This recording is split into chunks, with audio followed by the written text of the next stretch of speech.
पाहत आहोत असा प्रकाशन सोहळा आपण आता करणार आहोत। प्रकाशन सोहळा प्रथम शब्दरंग या कविता संग्रहाचा प्रकाशन सोहळा होईल प्राध्यापक किरण सदरकर यांच्या हस्ते।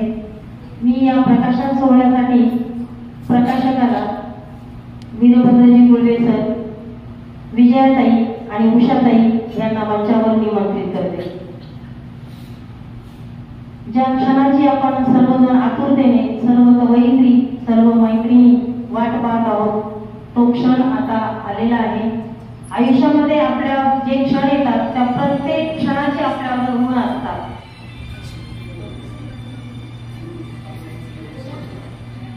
आयुष्यामध्ये जे क्षण येतात, जीवन ही एक योगायोगाची निर्मळ मालिका आहे। जे क्षण येतात सर्वांनी उभं राहून टाळ्यांचा कळकळाट करावा किंवा बसून केला तरी चालेल। हा सुंदर क्षण प्रत्येक कवयित्रीच्या मनामध्ये, डोळ्यामध्ये साठवून राहील असा हा क्षण आहे। शब्दरंग या कविता संग्रहाचा प्रकाशन सोहळा संपन्न होत आहे।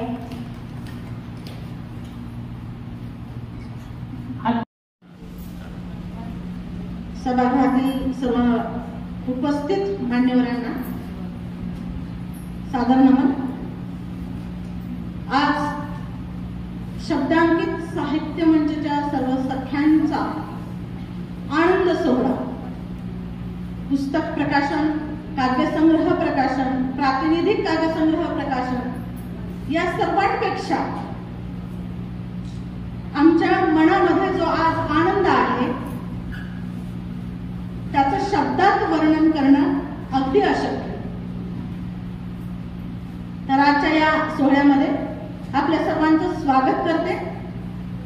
मंचावर स्थानापन्न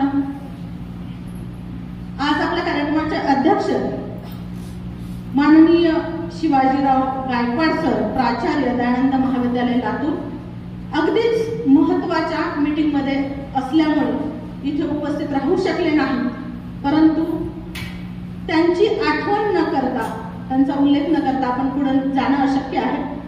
तर तसेच आजचे प्रमुख ज्यांच्या हस्ते शब्दरंगाचं प्रकाशन झालं आणि आजच्या शब्दरंग पुस्तकावरती भाष्य करणारे भाष्यकार माजी उपाध्यक्ष मसाप केंद्रीय कार्यकारिणी छत्रपती संभाजीनगरचे प्राध्यापक किरण सगर सर, वास्तवाला सर जरी उमरगेला असले तरी सरांची जी मसपा अधिकारी म्हणून ओळख आहे त्याच्यामुळे छत्रपती संभाजीनगर असा उल्लेख त्यांच्या नावापुढे आम्ही करतोच।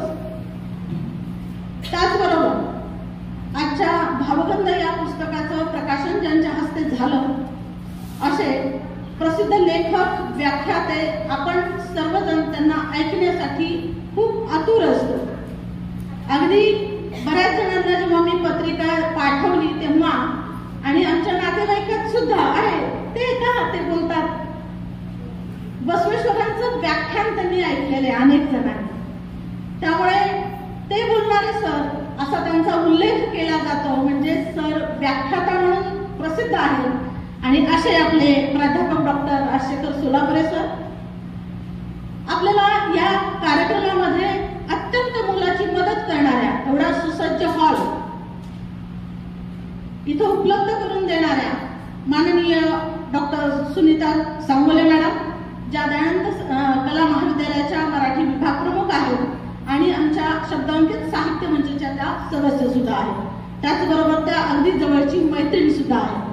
तर अशी मंचावरील मान्यवर आपण सर्व, आता सर्वांचा उल्लेख करणार नाही, आजच्या सत्कारमूर्ती, आजच्या काव्यसंग्रहामध्ये सहभागी असलेल्या ज्या माझ्या सर्व सख्या, केवळ आमचा कार्यक्रम आहे म्हणून ऐकायला येणारे जे काही मान्यवर आहेत आपल्या सभागृहामध्ये, ज्यांचा प्रत्येकाचा उल्लेख जर केला तर आपल्याला एक अर्धा तास सहज लागेल, अशी सगळी मंडळी, सर्व कवयित्रींच्या घरचे सदस्य आणि आपण सर्व बंधू आणि भगिनी। खरं तर शब्दांकित साहित्य मंचने अनेक वर्षापासून असं ठरवलं होतं की आपण पुस्तक प्रकाशित करूया, परंतु काही कारणास्तव अनेक कार्यक्रम होत गेले, परंतु पुस्तक प्रकाशन करण्याचं मात्र पाठीमागे पडत होतं. दुसऱ्यांच्या पुस्तकाचा प्रकाशन सोहळा सुद्धा झाला, अनेक वेळा झाला, परंतु आपल्या स्वतःच्या पुस्तकाचं प्रकाशन आणि तेही आपल्या मंचावरती होणं, याच्यासाठीची जी काही मानसिक तयारी होती ती पूर्ण होती, परंतु कृती घडत नव्हती. आणि अचानक एके दिवशी ठरवलं की नाही, आज मीटिंग घ्यायची. मीटिंग घेतली. त्याला डॉक्टर कुसुमताई मोरे ह्या प्रमुखत्वाने उपस्थित होत्या. विशेष म्हणजे त्यांच्याच हॉलमध्ये आम्ही ती मीटिंग घेतली. आदित्य हॉटेलच्या वरचा जो हॉल आहे त्यांचा, तिथं ती मीटिंग घेतली आणि त्या हॉलमध्ये आमची चर्चा झाली. एक शिक्कामोर्तब झालं की आपल्याला काव्यसंग्रह काढायचा आहे, आपल्याला कथासंग्रह काढायचा आहे आणि आपल्याला बाल साहित्याचं पुस्तक काढायचं. हे शिक्कामोर्तब त्या मीटिंग मध्ये झालं आणि त्यानंतर मात्र सुरू झालं. त्यानंतर मी वारंवार अनेक वेळा अनेक पुस्तकांमध्ये अनेक ठिकाणी आपण सहभागी होत होतो, परंतु या पुस्तकाची हालचालच होत नव्हती. शेवटी ठरवलं आणि एक मेसेज तयार करून टाकला की आपल्याला अशा पद्धतीनं आपलं काव्यसंग्रह काढायचा आहे आणि आपल्या एक 2 कविता पाठवा किंवा काय, असं थोडस चर्चा करत करत शेवटी ठरलं की आपल्या 5 कविता पाठवायच्या. आणि 5 कविता पाठवत असताना आमच्या सख्यांना इतका प्रश्न पडला की माझी ही कविता पाठवू की ती कविता पाठवू. आणि या सगळ्या ह्याच्यामध्ये त्यांनी मला इतक्या कविता पाठवल्या. मग मॅडम तुम्हीच बघा ते कुठली घ्यायची कुठली नाही घ्यायची. आणि माझा मोबाईल अक्षरशः हँग होऊन गेला. अनेकांचं असं म्हणणं होतं की वर्षानुवर्ष आम्ही लिहित आहोत, परंतु ते तसंच कुजत पडले, ते कुठं बाहेर आलंच नाही. इथे ज्या वर्षा गवणे मॅडम आहेत, त्यांची मुलगी माझी विद्यार्थिनी आहे. ती आता इंजिनियर होऊन पास आउट झाली होती, पण ती जेव्हा 4थीला होती तेव्हा मला मॅडमने स्वतःची वही आणून दाखवली होती. आणि मॅडम मी पण लिहिते तुमच्यासारखं, पण मी कुठं व्यक्त नाही होत, मी कुठं बाहेर नाही जात. अशा पालकांची मला आठवण निश्चित अशा वेळेला झाली आणि मी त्यांना सांगितलं की तुम्ही तुमचं साहित्य पाठवा. त्या अगोदरच त्या शब्दांकित मध्ये सहभागी होत्या. दुसरं एक उदाहरण द्यायचं झालं तर सर्वोदय मॅडम, सुलक्षणा सर्वोदय मॅडम, त्यांचाही मुलगा, तोही माझा विद्यार्थी होता. हे प्रायमरीचे विद्यार्थी आहेत. जेव्हा मी प्रायमरी शाळेला टीचिंग करत होते, मी याच्या म्हणून काम करत होते, तेव्हाचे हे पालक आहेत. आणि त्यांना सुद्धा जेव्हा आमच्या कॉलेजमध्ये गोविंदलाल कन्हैयालाल जोशी वाकवाडीच्या महाविद्यालयामध्ये मी निमंत्रित केलं कवी संमेलनासाठी. मला वाटतं त्यावेळेस उषाताई अध्यक्ष होत्या आणि सर्व कवी मंडळी आल्या होत्या आणि त्या पालक म्हणून आलेल्या होत्या. मागच्या काळातल्या पालक होत्या त्या, आत्ताच्या पण नाही, परंतु तेव्हापासून त्या शब्दांकितला जोडल्या गेल्या. आणि त्या सुद्धा खरं तर त्या मराठीच्या प्राध्यापिका, परंतु त्या सुद्धा कधीच कविता अशा लिहून कुठं प्रसारित करत नव्हत्या. आता मात्र अगदी सगळ्या आमच्या सख्यांची चढाओढ लागते. चढाओढ, एक जर विषय दिला, एक जर कार्यक्रम ठेवला, तर अशा पद्धतीच्या रचना त्यांच्या येतात की आपण मग थोडस वाचू शकू की नाही अशी शंका येते. कधी कधी मोरे मॅडम मला म्हणतात, अगं मंचावर किती कविता यायला लागल्यात, एवढ्या वाचणं शक्य आहे का?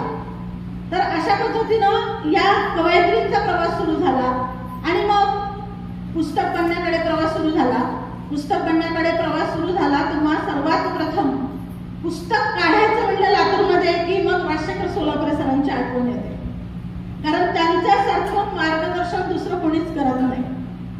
इतकं सुंदर मार्गदर्शन सर करतात की कोणत्याही गोष्टीची शंका जर तुमच्या मनामध्ये असेल तर त्याचं निरसन ते अत्यंत उत्तम पद्धतीनं करतात. तर त्याच पद्धतीनं प्रभाकर प्रकाशनचे जे गुळवे आहेत, तर त्यांच्याशी संवाद झाला. खरं तर अरुणा प्रकाशनच्या वतीनं अगोदरचं माझं पुस्तक निघालेलं होतं, त्यांचा अनुभव होताच, परंतु मला थोडंसं बसवेश्वर कॉलेजला जवळ पडते प्रभाकर प्रकाशन. काही अडचण आली तर पटकन तिथं जाऊन मला सांगता येते. ही सोय मी थोडीशी पाहिली आणि तो त्यांचा भाचाच आहे. आपण ज्यांच्याकडे आता पुस्तक काढलंय तो अरुणा प्रकाशनचे बिराजदार सरांचा तो भाचा आहे. तर त्याच्यामुळे त्यांच्याकडे आम्ही ते ठरवलं पुस्तक काढायचं आणि या पुस्तकाचं काम सुरू झालं. काम सुरू झाल्यानंतर त्याचं येणं, त्याचं प्रूफ रिडिंग करणं उत्स्फूर्त प्रतिसाद दिला की काही हरकत नाही, नयनताई तुम्ही केलं ना एकदा ग्रुप रिडिंग, आम्ही पण करून देऊ. आणि मग प्रत्येकाच्या वस्तुतेतून, कारण महिला या तिहेरी डगरीवर पाय देऊन असतात. आपल्या घरची डगर तर त्यांची असतेच, त्या नोकरी पण करत असतात.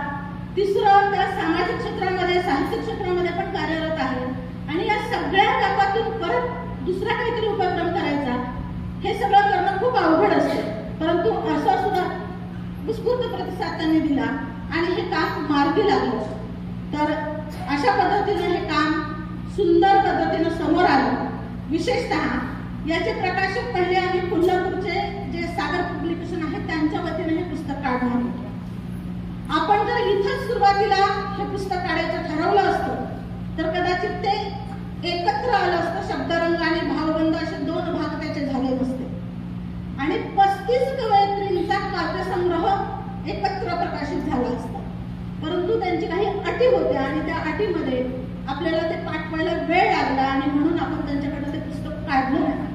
मग इथं काढायचं ठरवलं आणि आज प्रचंड जरी वेळ द्यावा लागला असला किंवा काही थोडीशी ताकद आपली लावावी लागली असते, तिथं बौद्धिक दृष्ट्या आपण थोडं थकलेलो असलो, तर या सगळ्या गोष्टी विसरून आज जो हा क्षण आहे तो हा क्षण अत्यंत आनंदाचा क्षण आहे. हे सगळं झाल्यानंतर, कारण असं म्हणलं जातं की लेखक किंवा लेखिका हे जे असतात ते पुस्तक म्हणजे अपत्य असतं त्यांचं.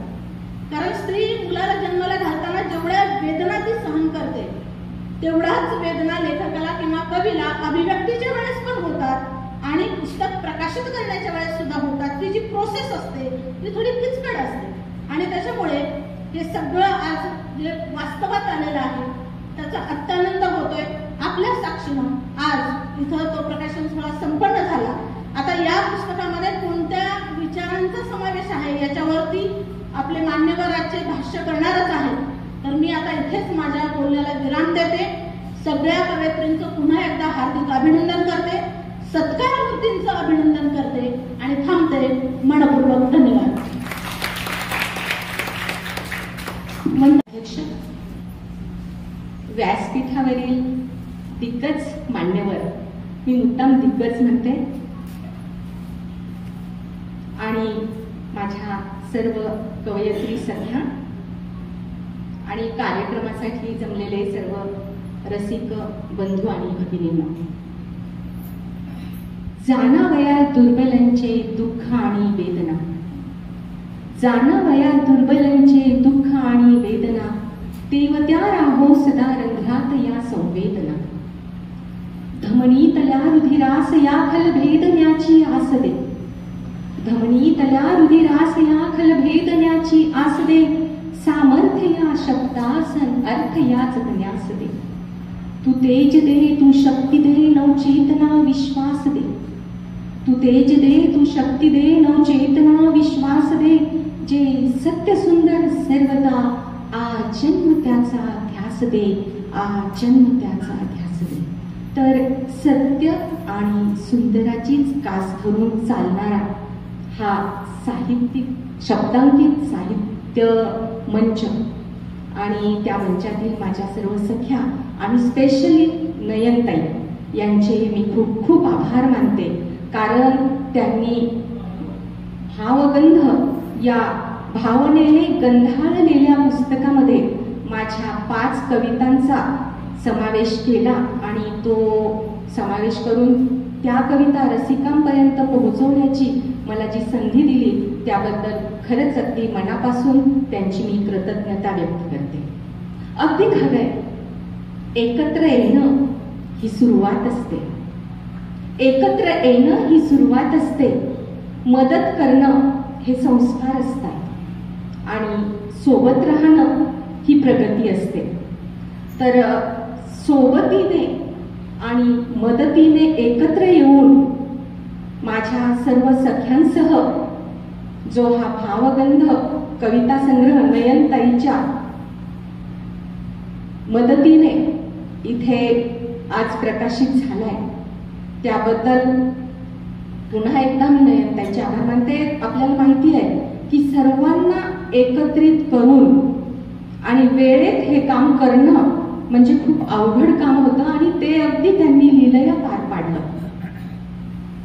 डोंगर दऱ्यात खडकाच्या कपारीला वाढणाऱ्या गवताच्या पात्याला फार पाण्याची गरज नसते. गरज असते ती फक्त थोड्याशा ओलाव्याची. आणि मला इथं आवर्जून सांगावंसं वाटतं की हा जो शब्दांकित साहित्य मंच आहे ना, तर तो असंच ज्यांना कोणाला ह्या थोड्याशा पाण्याची गरज असते ना, त्यांना तो शिडकाव देण्याचं काम करतो. आज इथे 2 कविता संग्रहाचं प्रकाशन झाले, शब्दरंग आणि भावगंध. एक विदेशी कवी मिल्टन म्हणतात की जेव्हा मी एक नवीन पुस्तक वाचतो तेव्हा मला नवीन मित्र मिळाल्याचा आनंद होतो, आणि जेव्हा केव्हा मी जुनं पुस्तक वाचतो तेव्हा मला जुना मित्र मिळाल्याचा आनंद होतो. तर सख्यांनो, आज आपल्याला 2 नवीन मित्र मिळालेले आहेत शब्दरंग आणि भावगंधच्या माध्यमातून. स्त्रियांचा कला आविष्काराचा, स्त्रियांच्या गुणवत्तेचा, स्त्रियांच्या भावनांचा जर मागोवाच घ्यायचा झाला ना, तर हे शब्दरंग आणि भावगंध काव्यसंग्रह आपल्याला नक्की उपयोगी पडतील. मला सांगितलं मॅडमला फक्त 2 मिनिट बोला, तर त्यांची आज्ञा पाळून आणि नयन त्यांनी सांगितलंय की आजचा दिवस आपल्यासाठी खूप आनंदाचा आहे. अगदी खरंय.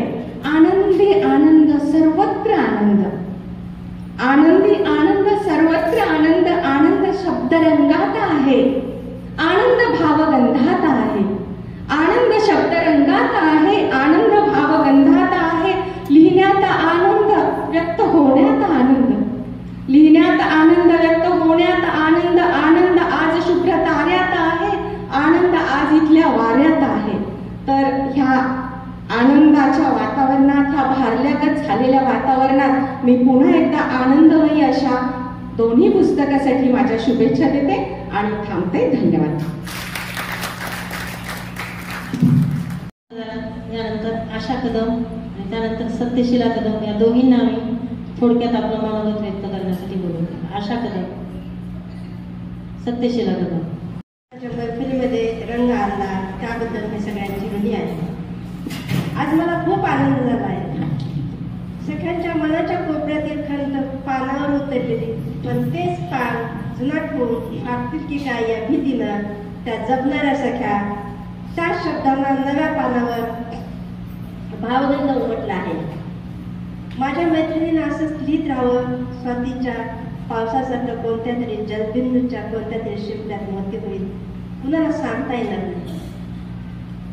शब्दाच्या आकाशात शब्दरंग भरावे, शब्दाच्या शिखित धराया, शब्दाचे भिंग करावे. जगण्यात आणि लिहिण्यात कवी जगण्यात आणि लिहिण्यात त्याचा कधीच वेगळापणा तो दाखवत नाही. क्षण जपून झालेले जुन्या पानात जपावे, डोळ्यातील पाण्यानेच नवे पान उतरावे. पुढील संग्रहासाठी सगळ्यांना शुभेच्छा देते. धन्यवाद. धन्यवाद मॅडम. यानंतर मी सुनीताताई सांगोले मॅडमना विनंती करते की त्यांनी शुभेच्छा द्याव्या. नमस्कार. शब्दांकित साहित्य मंच लातूर आणि दयानंद कला महाविद्यालय मराठी विभागाच्या संयुक्त विद्यमाने आयोजित या प्रकाशन समारंभासाठी आपण आलेले साहित्यिक, रसिक श्रोते सर्वांचं मी मनपूर्वक स्वागत करते. महाविद्यालयाचे प्राचार्य आदरणीय डॉक्टर शिवाजी गायकवाड सर अतिशय महत्त्वाच्या, सध्या निवडणुकीचा काळ आहे आणि ज्या मीटिंग्स होत आहेत सगळ्याच बैठका अतिशय तातडीच्या आणि महत्त्वाच्या असल्यामुळे नाईलाजानं त्यांना इथे आतापर्यंत येता आलं नाही. कदाचित संपेपर्यंत ते येतील अशी अपेक्षा आहे. खरं तर सरांची प्रेरणा आणि पाठबळ याच्याचमुळे विविध साहित्य मंडळांशी संयुक्त विद्यमाने मी अशा प्रकारचे कार्यक्रम करतो. यामुळे होतं काय, साहित्याची मेजवानी जशी तुम्हाला मिळते तशी ती आम्हालाही मिळते. आज संध्याकाळचा कार्यक्रम होता म्हणून, नाहीतर महाविद्यालयातले प्राध्यापक विद्यार्थी पण या कार्यक्रमाला असतात. आज जरा दिवाळीचाही हा योग शेवटचा दिवस आजचा होता या सगळ्यांच्यामुळे थोडी महाविद्यालयीन उपस्थिती फारशी होऊ शकली नाही, पण असो. आज ह्या दोन्ही पुस्तकांचं जे प्रकाशन होतं आहे, खरं तर मला शब्दांकित साहित्य मंचाचं खूप कौतुक वाटतं की नेहमीच फार सुंदर रीतीने कार्यक्रमाचं आयोजन करता करता पुस्तकाचं प्रकाशनही आपल्या मंचाच्या वतीनं व्हावं अशी भावना मनामध्ये दृढ होणं आणि त्या भावनेला पूर्णत्व देताना आजच्यासारखा हा सोहळा या ठिकाणी सादर होणं ही खरंच आनंदाची बाब आहे. महिलांचा ग्रुप आहे आणि एवढ्या सगळ्या जणी एकत्र येऊन ह्या सख्या एकमेकींची सुखदुःखही हलकी करत असतील नक्कीच, आणि त्याच जोडीला साहित्यातून अभिव्यक्ती होत असताना एकमेकींना दाद देत असतानाच अशाच प्रकारच्या उपक्रमांसोबत इतरांनाही त्यांनी जोडून घेतलेले आहे. इतर पुस्तकांची प्रकाशनं, पुस्तकांवरच्या चर्चा, मग हिंदी असोत मराठी असोत, वेगवेगळ्या माध्यमातून ह्या चाललेल्या आहेत. निश्चितच ह्याचं श्रेय या संघटनाला जातं आणि संघटन कौशल्य असलेल्या नयन राजमाने मॅडमचे मी या ठिकाणी अभिनंदन करते. या पुस्तक प्रकाशनासाठी लाभलेले प्रमुख अतिथी माननीय डॉक्टर राजशेखर सोलापुरे सर, माननीय सगर सर आणि उपस्थित सर्व मान्यवर. समोरची पण मंडळी सगळीच परिचयाची आहेत, त्याच्यामुळे नाव एकाचं न घेता कोणाचंच घेत नाही. खरं म्हणजे सृजनाचा जन्म का होतो, कसा होतो याबद्दल कवींनी अनेक वेळा अनेक ठिकाणी सांगून ठेवलेलं आहे. गाय जवळ घेते की वासरू लुचू लागतं, आपण गाऊ लागतो की गाणं सुचू लागतं. इतकी सहज भावना असते की जितक्या सहजतेनं ती क्रिया होते तितक्या सहजतेनं मनामध्ये गदगदून आलेला आभाळ जेव्हा कागदावरती उतरायला लागतं तेव्हा कवितेचा जन्म होतो. आणि अशा कवितांचा पाऊस कसा पडला आणि मॅडमचा त्याच्यामध्ये मोबाईल कसा हँग झाला याचाही त्यांनी आपल्याला प्रत्यांतर सांगितलेला आहे.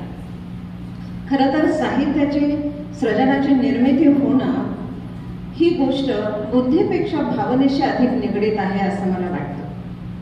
ह्या सगळ्या माझ्या सख्या ज्या लिहितात त्यातून मला असं कळतं की वेगवेगळ्या दिशा, वेगवेगळे धुमारे, वेगवेगळे विचार, आशय, विषय, इतकी विविधता या ठिकाणी असते की वाचताना मन इतकं आनंदून जातं. कधी दुःखाने सद्गत आपण होतो, कधी एखादी विवंचना मनाला जाळू लागते, कारण प्रखर समाज वास्तव लिहिणाऱ्या पण काही कवयित्री या ग्रुपमध्ये असतात.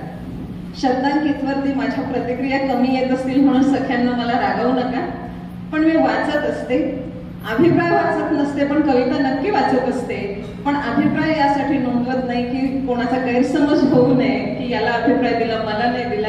खरं तर तसं काहीच गोष्ट नसते. कधी वेळेनुसार ते ठरतं आणि होतं. अभावितपणे कधी कधी होऊन जातं, कधी राहून जातं. मग त्यापेक्षा नकोच, वाचून आनंद मात्र मी कायम घेत असते. तोच ग्रुप म्हणून नाही, साहित्यिक अनेक ग्रुपमध्ये पण हेच होतं. आणि या वाङ्मयाचा जो आहे तो भावनेशी कसा निगडीत असतो, कारण भावनात्मक अनुभूती जेव्हा आपली सद्गत व्हायला लागते, भावनात्मक अनुभूती जेव्हा असं वाटायला लागतं की ही गदगद कुठेतरी व्यक्तच व्हायला पाहिजे, तेव्हा आपण बोलायला लागतो. बहिणाबाई चौधरीने असं म्हटलेलं आहे की अरे संसार जसा तवा चुल्ह्यावर, आधी हाताला चटके मग मिळते भाकर. हे म्हणत असताना त्यांनी रोजचा जीवनानुभव जो आहे अतिशय इतक्या मार्मिक शब्दामध्ये त्यांनी उलगडून दाखवलेला आहे. खरं म्हणजे बाईंचा स्वभाव खूप चिंतनशील आहे, गंभीर, अतिशय मार्मिक आणि ज्याला काय म्हणतात तत्वज्ञानपर अशा प्रकारचा विचार त्या इतक्या सहजी मांडून जातात. धावा ऐकून अडला त्याले पाय म्हणू नये, हा एका ओळीवरती तुम्ही म्हटलं तर दिवसभराचं व्याख्यान करू शकता. इतकं सुंदर आशय संपन्न लेखन करणाऱ्या स्त्रिया आपल्याकडे आहेत. हे केव्हा होऊ शकतं? संवेदनशील मन आणि भावनेच्या ओलावा ज्या ठिकाणी असतो तिथंच कविता रुजते, तिथेच कविता जन्माला येते आणि तिथेच कविता सादरही होत असते. तुकाराम महाराजांनी पण असं म्हटलेलं आहे की बोलविता धने वेगळाची. म्हणजे कधी कधी तर असं होतं की आपण जो विचार मांडतो किंवा कवितेतून जी आशयाची अभिव्यक्ती होते ही गदगद केव्हा सुरू झाली आणि आपण ती अभिव्यक्ती या पद्धतीने कशी उमटली हे कवीला सुद्धा कधी कधी सांगता येत नाही. अशा पद्धतीनं ही गोष्ट उतरायला लागते. मला वाटतं आपण जे कविता करतो ह्या कवितेमध्ये आता थोडी समीक्षक या नात्यानेच माझा जास्त प्रवास होतो, त्यामुळे सृजनात्मक निर्मितीवरती बोलत असताना मला एक सुचवावंसं वाटतं तुम्हाला की आपण ज्या कविता लिहितो, कविता ही खरं तर प्रतिमांची भाषा बोलत असते. तुम्ही प्रतिमांच्या भाषेतून जितकं उलगडत जाता ना, तितकी तुमची कविता आशय सघन आणि संपन्न होत जाते. सहजी लिहित असताना सुद्धा एखादी प्रतिमा सहज येऊन जाते. एका कवितेमध्ये वाचलेल्या निर्मला देशपांडेच्या ओल्या जांभळाचा गंध. आता हा ओल्या जांभळाचा गंध वत्सल भाव इतका मनामध्ये दाटून येतो आणि ओल्या जांभळाच्या गंधामध्ये इतक्या गोष्टी समाविष्ट असतात की कवितेची उकल करताना त्या जेव्हा हृदयाला भिडतात तेव्हा कविता आपसूक हृदयामध्ये उतरायला लागते. असं संपन्न लेखन आपल्याकडून व्हायला हवं. ही संपन्नता तुमच्याकडे आहेच, म्हणूनच तर इतका कवितांचा पाऊस पडू शकतो आणि अशा कवितेच्या कार्यक्रमाला इतकी उपलब्धी होऊ शकते. हे पाहून आणि ऐकून खूप आनंद झाला आणि आज तुमच्याशी प्रत्यक्ष भेटीचा योग आला, तेही गोष्ट फार मला आवडीने म्हणजे या ठिकाणी करावीशी वाटते. मी इथे एक साहित्य अकादमीच्या योजनांच्या वरती एक कार्यक्रम महाविद्यालयाच्या वतीने ठेवलेला होता. साहित्य अकादमीचे सदस्य डॉक्टर नरेंद्र पाठक सर आलेले होते. त्यावेळी तुमच्यापैकी बरीच मंडळी उपस्थित होती. वात्सल्य सुक्तासारखे वेगवेगळे कार्यक्रम आपण घेतो. मला वाटतं या साहित्यिक उपक्रमांना जरी शब्दांकितच्या मातीने कधी नसेल, परंतु तुमच्या दृष्टीने उपयुक्त असेल तर जरूर तुम्ही येत जा. मी ग्रुपवरती त्या पत्रिका टाकतेच. साहित्य अकादमीच्या योजनांच्या बद्दल सांगत असताना ह्या योजना तुम्हाला खूप पूरक आणि खूप उपयुक्त आहेत. अनेक वेळा आपण असं होतं की आपली निर्मिती कुठे छापावी, कशी छापावी यासाठी अडचणी येतात. तर आर्थिक प्रश्न मिटवणाऱ्या पण काही योजना असतात, त्याचाही लाभ आपल्या मैत्रिणींना घेता येतो. आणि म्हणून अशा प्रकारच्या कार्यक्रमाची घेण्याची माझी धडपड असते आणि त्याला तुम्ही साथ देताच. तरी कोणी जर अनभिज्ञ असेल त्यापासून तर पुढे कधीतरी ठेवल्यानंतर तुम्ही येत चलावं अशी मी आपल्याला विनंती करते. हे वर्ष मगाशी मॅडमने उल्लेख केला, मलाही आनंद झाला होता की यावर्षी मराठीला तसे पाहिले तर फारच चांगलेच दिवस आहेत म्हणावं लागेल. नवीन शैक्षणिक धोरणामध्ये सगळ्याच प्रादेशिक भाषांना जसं महत्त्वपूर्ण स्थान मिळालेलं आहे तसंच मराठीलाही महत्त्वपूर्ण स्थान मिळालेलं आहे. अभिजात भाषेचा दर्जा मराठीला मिळाला आहे तर खूपच चांगली गोष्ट आहे. आनंदाचीच पर्वणी आपल्याला म्हणता येईल. आणि त्यात भरीच भर म्हणजे मराठी भाषा विद्यापीठ रिद्धपूर येथे स्थापन झालेलं आहे की केवळ मराठीला वाहिलेलं मराठी भाषा विद्यापीठ जेव्हा स्थापन होतं तेव्हा मराठी माणसाच्या दृष्टीने ही आनंदाची बाब आहे. एक आनंद तुमच्याशी आणखी एक शेअर करावा वाटतो. या मराठी भाषा विद्यापीठाच्या प्रथम अभ्यास मंडळाच्या सदस्यपदी परवाच माझी निवड झालेली आहे आणि त्यामध्ये काम करताना अतिशय दिग्गज रमेश वरखेडे, वसंत आबाजी डहाके, मंगला वरखेडे, रमेश धोंगे अशा चांगल्या साहित्यिकांशी आणि चांगल्या अभ्यासकांच्या सोबत मराठीसाठी काम करताना मला आनंद मिळाला. स्वतःलाही आजमावून पाहता आलं आणि तो अनुभव नक्कीच पुढे माझ्या सख्यांना उपयोगी पडेल यात शंका नाही. आपण जेव्हा लिहिते राहतो तेव्हा नक्कीच नव्या नव्या संधी आपल्यासाठी वाट चालून येत असतात. म्हणून अशाच माझ्या मैत्रिणीने लिहितं राहावं अशा या दोन्ही पुस्तकांच्या निमित्तानं मी आपल्याला शुभेच्छा देते. या ठिकाणी कार्यक्रमाच्या आयोजनामध्ये आणि या ठिकाणी अभिव्यक्त होण्यासाठी मला संयोजकांनी संधी दिली त्याबद्दल मी त्यांचे ऋण व्यक्त करते. आपणही मला ऐकले, आपलेही धन्यवाद. खूप खूप धन्यवाद मॅडम. यानंतर मी माननीय प्राध्यापक किरण सगर सरांना विनंती करते की त्यांनी भाष्य करावं आमच्या या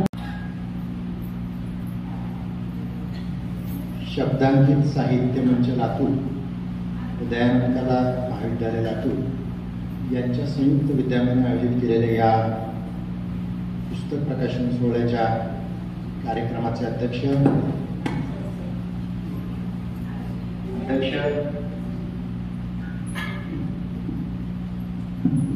माननीय डॉक्टर शिवाजीराव गायकवाड, मंचावर उपस्थित असलेले ज्यांच्या हस्ते आता आपण पुस्तक प्रकाशन सोहळा संपन्न करतोय ते प्राध्यापक डॉक्टर राजशेखर सोलापुरे सर, शब्दांकित साहित्य मंचच्या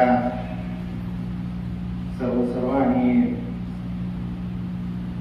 या दोन्ही कविता संग्रहाच्या प्राथमिक कविता संग्रहाच्या संपादिका डॉक्टर नयन माधुरी राजमाने, आत्ताच आपल्यासमोर ज्यांनी शुभेच्छापर मनोगत व्यक्त केलं, शुभेच्छा दिल्या आहेत, ती एकूण महाविद्यालयात आणि मराठी भाषेच्या संबंधी जे काही उपक्रम चालतात त्या अनुषंगाने आपल्याला अनुषंगिक माहिती दिली आणि आपल्याला शुभेच्छाही दिल्या त्या डॉक्टर स्मिता सांगोलेताई, दयानंद महाविद्यालयाच्या मराठी उपप्रमुख. या कार्यक्रमासाठी सभागृहामध्ये उपस्थित असलेले विवेक जमदाडे, प्रकाश गाडगिने, डॉक्टर देवदत्त मुंडे, दुष्यंत कटारे, डॉक्टर जयदत्त जाधव, नरसिंहजी इंगळे, अनिता एलमटे आणि माझे मित्र महेश क्षीरसागर जे कृषी अधिकारी आहेत आणि साहित्याची थोडीशी आवड आहे त्यासाठी ते या सभागृहामध्ये उपस्थित आहेत. मी मुद्दाम या सभागृहामध्ये जे अल्पसंख्येने उपस्थित आहेत त्या सगळ्या मित्रांचा उल्लेख केला. भगिनींची नावं नाही घेतली तरी चालतील, कारण हे सगळे आपण बरोबरीने आहोत. म्हणून हा सगळा गाडा चालतो आहे, साहित्याचा गाडा चालतो आहे, संसाराचा गाडा चालतो आहे, समाजाचा गाडा चालतो आहे. आपण नेहमी असं म्हणतो बोलताना, कार्यक्रमांमध्ये जाताना की संख्या कमी आहे, कार्यक्रमाला उपस्थिती कमी आहे.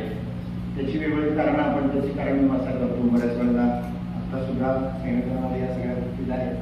बरोबरीनं सांगण्याचा प्रयत्न होतो.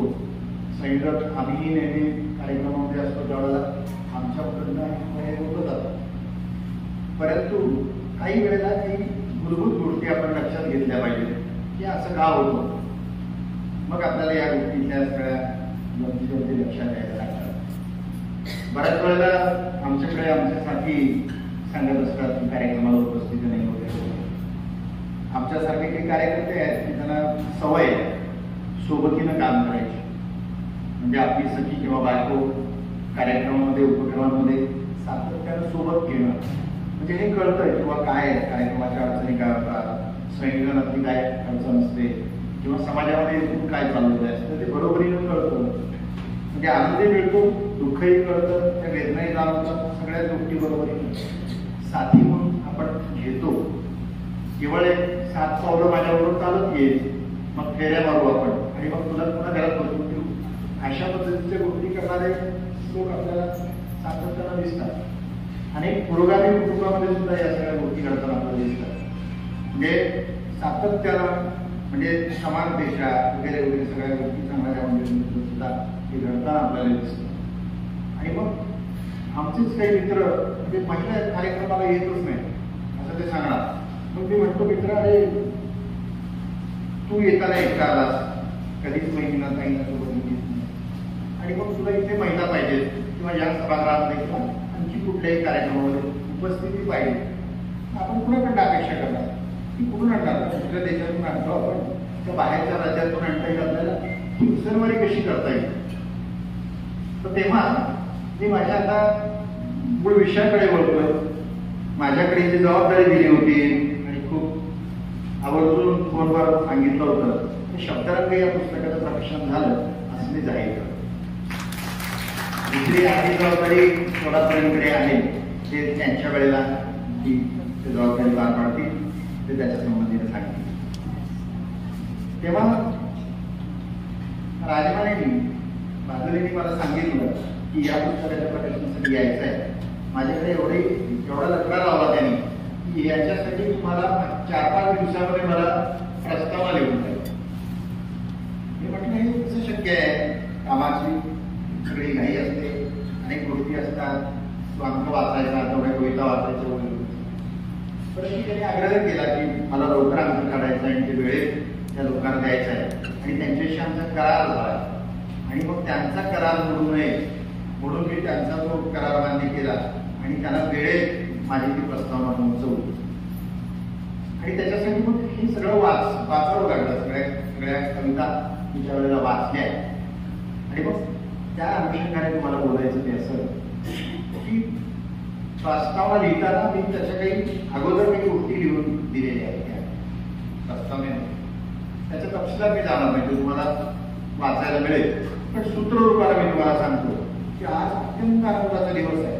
एक प्रातिनिधिक कविता एक नवी 2 आपण काढतो आहोत. सगळ्या भगिनी एकत्रित येऊन करतायत, एक दिलावद्या करतायत, त्याच्यासाठी एकत्रित येत आहेत. पलीकडे 2 दिवसावरची दिवाळी आहे, काही जणांना शाळांची शेवटची तारीख आहे सुट्ट्यांची वगैरे. अशा एका वेळेवर आपण या कविता संग्रहांचं प्रकाशन करीत आहोत आणि तरी तुमच्या मनामध्ये एवढा आनंद सगळा होतोय. हा सगळा आनंद तुमच्या मनामधला, या सगळ्या तुमच्या भावभावनांचा जो कल्लोळ आहे, जो आता तुम्ही व्यक्त होताय, लिहिताय, तुम्ही या कवितांचं सगळं लिहिलं, याचं दमन कुणी केलं याचा तुम्ही विचार करायला हवा. हे का थांबवलं गेलो, या शिक्षणापासून तुम्हाला मला वंचित का ठेवलं, का आम्हाला बोलू दिलं गेलं नाही, का आमच्यावर ही सगळी बंधनं लादली होती, कोण होते ते लोक, का त्याने आपल्याला थांबवलंय, का शिक्षणापासून वंचित ठेवलं, या सगळ्या खुलासा तपशिलात तुम्ही गेला की तुमच्या लक्षात येईल की या देशातली एक व्यवस्था, पुरुषप्रधान व्यवस्था, मनोवादी कर्मठ व्यवस्था तुम्हाला आम्हाला बांधून ठेवलं होतं त्यांनी की तुम्हाला स्वातंत्र्य द्यायचंच नाही, तुम्हाला बोलू द्यायचं नाही, तुम्हाला बरोबर येऊ द्यायचं नाही. आणि मग त्यांच्यासाठी ज्या सावित्रीबाईला आपण अभिवादन केलं, कुणीतरी पूजन वगैरे म्हणाल, पण मला अभिवादन हा शब्द बरा वाटतो. कारण पूजा वगैरे एकदा कृती केल्या की त्यांचे देवालय केले की आपण मोकळे होऊन जातो. त्यांचे विचार, त्यांनी केलेलं काम, त्यांचं कर्तृत्व, त्यांनी केलेलं जे नेतृत्व आहे, सगळ्यांसाठी केलेलं जे काम आहे, हे सगळं आपण विसरायला मोकळे होतो. एकदा पूजा केली की संपलं. म्हणजे देवालयावरच्या सगळ्या देवांची पूजा केल्यासारखी महामानवांची, महापुरुषांची पूजा झाली की आपण त्यांना बाजूला करू शकतो. परंतु त्यांचं जे योगदान आहे, त्याने जे केलेलं एकूण काम आहे, या कामामुळे तुम्हाला आणि आम्हाला शिक्षणाची संधी मिळाली. मग त्याच्यासाठी आपल्याला या सगळ्यांचं स्मरण करावं लागतं. या सगळ्या गोष्टी आपल्या डोक्यामध्ये यायला पाहिजेत. या सगळ्या गोष्टी तरी बरं, इथे बाजूले ताई आहेत, सगळे पुरोगामी मंडळी आहेत, सगळे नाही तर बऱ्याच वेळेला अशा पुस्तक प्रकाशनाच्या कार्यक्रमांवगैरे कुणीतरी दुसराच फोटो तिथे ठेवलेला असतो आणि मग त्यांचा आग्रह चालत संयोजकांना, चला आपण पूजन करू, चला आपण पूजन करू. त्याच्यामुळे 2 पावलं थांबून बाजूला मी बाकी सगळ्यांच्या मंडळीला पुढे करतो आणि तुम्हाला काय करायचं ते करा. कारण आपल्या आहे ते काही पटणारा विषय नाही. तेव्हा म्हणून लक्षात घ्या की एवढ्या कष्टातनं तुम्हाला मला शिक्षणाची संधी मिळाली. महापुरुषांनी हे सगळं काम केलं. अनेक सुधारकांनी तुमच्या आणि आमच्यासाठी संघर्ष केलेला आहे. संतांनी तुमच्या आणि आमच्यासाठी संघर्ष केलेला आहे. अगदी दुसरं तुम्हाला सांगायचं म्हणजे तथागत गौतम बुद्धापासून आपल्याला ही सगळी नवी प्रेरणा, नव्या पद्धतीचा विचार आपल्या सगळ्यांच्यामध्ये आणण्याचा प्रयत्न केलेला. त्यावेळेला त्यांनी त्यांच्या भिक्खू संघामध्ये भिक्खुणी सुद्धा संघ निर्माण केला आणि महिलांना बोलण्यासाठी, प्रचार प्रसार करण्यासाठी, धर्माचा प्रचार करण्यासाठी, एक नवीन चांगलं जीवन जगायला संधी देण्यासाठी त्यांनी त्यावेळेला सुरुवात केली. 27 वर्ष. पुढचे अनेक टप्पे आले. संत कबीरांचा असेल, पुढे काही असेल, किंवा 12व्या शतकात सुद्धा महात्मा बसवण्णा यांनी सुद्धा आपल्याला या पद्धतीची संधी दिलेली आहे. त्यांच्या अनुभव मंडपामध्ये त्यांनी महिलांना या पद्धतीच्या चर्चा सत्रांमध्ये सहभाग करून घेतलं, वार्तालाप करण्याची संधी दिली. तिथे महिला चर्चा करत होत्या आणि त्या शरणी त्यांनी सुद्धा मोठं त्यावेळेला साहित्य निर्माण केलेलं आहे. पुढे 18व्या शतकामध्ये, 19व्या शतकामध्ये आपल्याला महात्मा फुले, सावित्रीबाई फुले, बाबासाहेब आंबेडकर, शाहू महाराज, छत्रपती शाहू महाराज या सगळ्या मंडळींनी आणि त्याच्यानंतरच्या सगळ्या समाज विरोधांनी तुम्हाला आम्हाला शिक्षणाची संधी निर्माण केली. तुमच्यावरचे जे सगळे अन्याय आहेत, महिलांवरचे खास करून, म्हणजे माणसाला पण शिकायची बंदी होती, शूद्रांना शिकायची बंदी होती आणि मग त्याच्यानंतर मग पुढच्या टप्प्यावर अगदी आत्ता म्हणजे 90च्या शतकामध्ये तुम्ही आम्ही महिला मोठ्या प्रमाणात शिकायला लागलो. म्हणजे घरातलं सगळं राहणगाडं सांभाळून, म्हणजे घरातली सगळी तुला शिकायला परवानगी आहे, पण ते घरातलं सगळं आवडून सगळी कामं करायची घरातली अगोदर, हे सगळं उरकल्यानंतर मग तुला काय शिकायचं ते शिक. आणि समजा घरात एखादं परत बाळांपण आलं, आईचं बाळांपण जरी आलं तर घरात मोठी असलेल्या मुलीला सुद्धा शिक्षणासाठी शाळेतून खाडे करून तिला बोलवलेलं आहे. असे विषय तुमच्या कवितांचे विषय झालेले आहेत. तुमच्या त्या कवितांमधून त्या गोष्टी आलेल्या आहेत. आणि मग हे जेव्हा आपण सगळं बघतो तेव्हा एवढ्या कष्टातून तुम्हाला आम्हाला हे सगळं मिळालेलं आहे. आणि म्हणून पुढच्या पिढ्यांसाठी हे सगळं लिहिताना, सगळं सांगत असताना ते जे विषय याच्यामध्ये येतात ते विषय अतिशय चांगल्या पद्धतीने तुम्ही घेतलेले आहेत. त्याच्या संबंधी मी विस्ताराने लिहिलेलं आहे. तर हे शब्दार्थाच्या याच्यामध्ये जवळपास 15 लोकांच्या कविता याच्यामध्ये आहेत. नयन काही सर आणि या सगळ्या कविता अतिशय चांगल्या पद्धतीने तुम्ही द्यायचा प्रयत्न केलेला आहे. अर्थात काही कविता अशाही त्याच्यामध्ये आहेत, म्हणजे काही आलेल्या आहेत अशा की आता आपल्याला द्यायच्याच आहेत कविता. तसं त्यांनी कवितेच्या या पुस्तकाच्या निर्मितीची कथा सुद्धा सांगितली. ते सोडून वेगळं सुंदर पुस्तक म्हणजे काय काय तुम्हाला जो त्रास झाला किंवा काय गोष्टी आल्या आणि काय काय तुम्हाला ते सगळं झेलावं लागलं, अंगावर येऊन पडलं एकदम, हे त्याचं वेगळं पुस्तक तुम्हाला करता येईल. परंतु या पुस्तकाच्या या कविता येत असताना ज्या भगिनीकडे ज्या कविता होत्या त्यातल्या त्या पुन्हा चांगल्या म्हणून निवडक कविता त्यांनी दिलेल्या आहेत. म्हणून मला असं वाटतं की हे त्यांच्या या 14-15 जणींच्या 5-5 निवडक कवितांचा हा निवडक कविता संग्रह आहे. म्हणजे त्या निवडलेल्या निवडक कविता त्यांनी दिलेल्या, म्हणून तो एक निवडक संग्रह आपल्याला असं म्हणता येईल. आणि त्याच्यासोबत विशेष वेगवेगळ्या त्यांनी त्याच्यामध्ये हाताळलेल्या आहेत. तर याच्यासाठी म्हणजे वीरभद्र गुळवे यांचं सुद्धा अभिनंदन करायला हवं, कारण त्यांनी हा संग्रह सिद्ध करून दिलेला आहे सगळ्यांसाठी. याच्यासाठी जी अर्पण पत्रिका त्यांनी केलेली आहे ती लिहित्या हाताने अर्पण केलेली आहे. म्हणजे हा एक चांगला म्हणजे गुणविशेष या कविता संग्रहाचा मला वाटतो.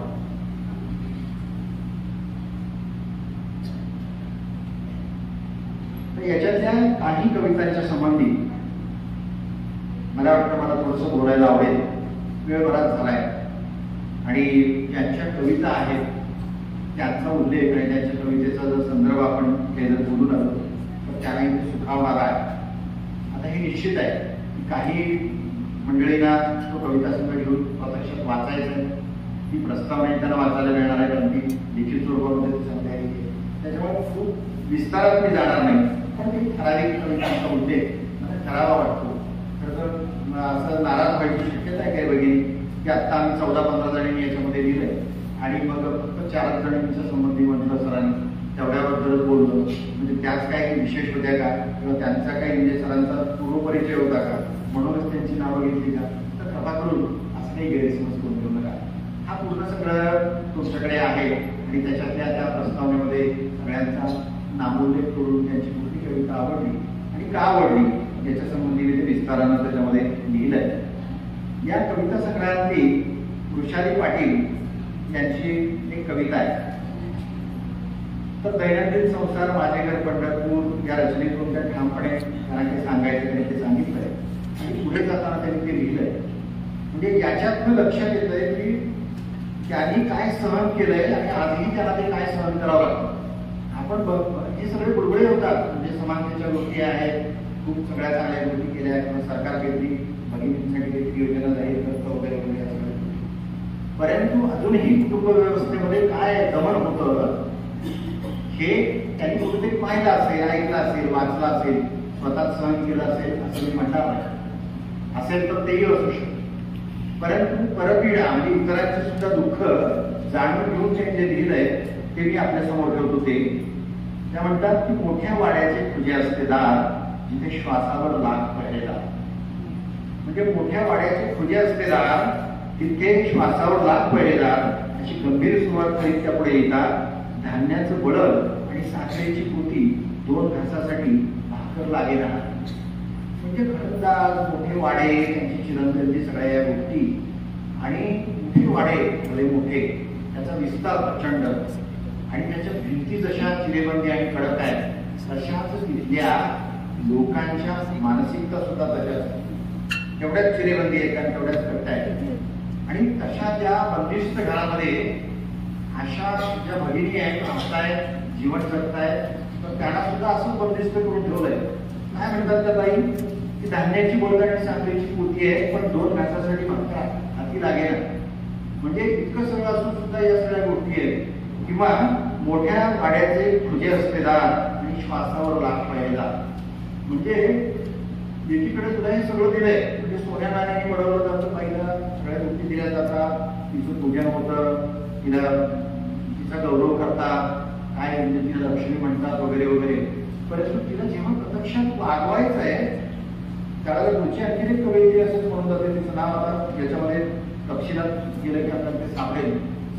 यांनी छान करून आणलंय सोबत, त्याला छान स्टिकर वगैरे लावले, त्यांना ती पटापटा नावं सापडतील. परंतु ती म्हणते की बाई माणूस म्हणजे बाई आणि माणूस म्हणजे बाईला माणूस म्हणून तरी तुम्ही समजणार आहात का नाही, असं ती बाई माणूस या कवितेमधून कवयित्री लिहिते. म्हणजे तुम्ही माणूस म्हणून समजतच नाही.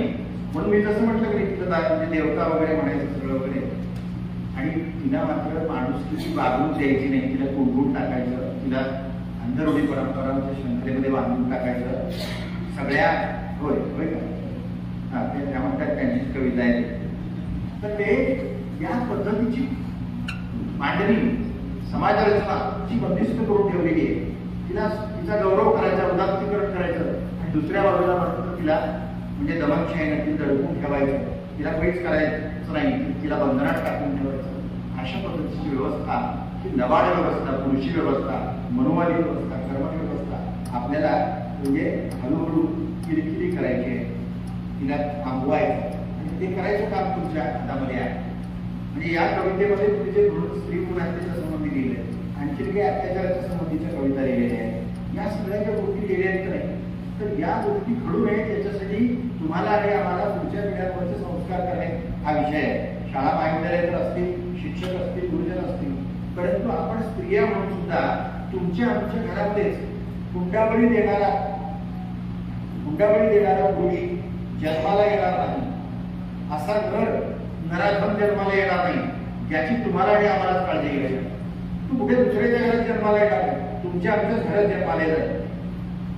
आणि मग त्याला नंतर गुन्हे केल्यानंतर फाशी देऊ का, आणखी चौकात मारू, काय करू, या गोष्टी नंतरच्या गोष्टी होतील. परंतु तो तशा पद्धतीचा जन्मणार नाही, तशा पद्धतीचा संस्कार त्याच्यावर चांगल्या पद्धतीचा आपण करू, आणि त्याला चांगलं घडवू की तो अशा पद्धतीची लहान बाळं मारणार नाही, स्त्री जातीची अभ्रक मारणार नाही, या पद्धतीचा तो तयार करू. किंवा हुंड्यासाठी महिलांना त्रास देणार नाही, त्यांच्यावर अत्याचार करणार नाही. आणि नंतर मग आपण पिढ्यानपिढ्या हुंडाबळीवरच्या कविता लिहित राहू, आपण शेतकऱ्यांच्या जगण्याबद्दलच्या कविता लिहित राहू. हे जे सगळं घडायचं नसेल तर तुम्हाला आम्हाला अशा पद्धतीची संस्कारित पिढी या कवितांबरोबरच आपल्याला जे आपण अपेक्षा व्यक्त केली, स्वप्न व्यक्त केली आहेत आपण या कवितांमध्ये, तर तशा पद्धतीची गोष्ट आपण त्याच्यामध्ये करायला पाहिजे. सय्यद तहसीन यांनी सुद्धा आजीबद्दलची एक कविता लिहिलेली आहे. बाळाला भरवताना ती चिमणीला बोलावते आहे. म्हणजे एकीकडे सगळं जग वेगळ्या पद्धतीनं म्हणजे भरभराटीने पुढे गेलेलं आहे, आणि मग घरामध्ये शांती पाहिजे, ती चिमणी आली पाहिजे, तिनं दाणा खाल्ला पाहिजे, टिकला पाहिजे, अंगणात ती आली पाहिजे, अशा पद्धतीची आपण अपेक्षा करतोय. तर अशा पद्धतीनं त्या नारदपणे भावेणे कवयित्री त्या शिवला पुन्हा परतून ये अशा पद्धतीची विनंती करतात. या कवितेमध्ये संसाराच्या साडी पाठातून थोडी मान वर कर, गुण रणरागणी मैदान सर कर, वेळ अजून आली आहे, सशक्त म्हणून तुला लढायचं आहे, उसळलेल्या रूढी परंपरेची नसतं काढून टाक वगैरे वगैरे वगैरे असं. हे जे सगळं आपल्या अवतीभोवती घडतंय ना, तर याचे आपण जसे बळी आहोत तसे वाहक पण आहोत. म्हणजे पुरुष प्रधान व्यवस्था आपल्या गळ्यामध्ये या सगळ्या गोष्टी टाकून देते, आणि या रूढी, अंधरूढी आणि परंपरा वहन करण्याचं काम आपण करतो. म्हणजे निमूटपणे करत असतो पुन्हा ते. म्हणजे हे सांगून ठेवलंय, आमच्या वाडवडिलांनी सांगितलंय की असंच चालत आलेलं आहे आणि आपल्याला असंच करायचं. म्हणजे आता आपल्याला हे खूप कळलंय. जसं मी एक उदाहरण तुम्हाला सांगून ठेवतो की असं की आता समजा परवा परडी मागण्याचा एक विषय होता, पायात पायथन घालायचं नाही किंवा चप्पल बूट घालायचं नाही. आपल्या घरात अगदी शोकेस भरलेला असला तरी जितक्या साड्या, तितक्या चपला, तितके शेंडी, एवढं सगळं असतं तरी त्या दिवशी म्हणजे या नवरात्रीत वगैरे आपण पायथन घालतात, कुठेतरी काहीतरी मागं फिरायचं आहे आणि अंबाबाईच्या नावाने काहीतरी करायचं.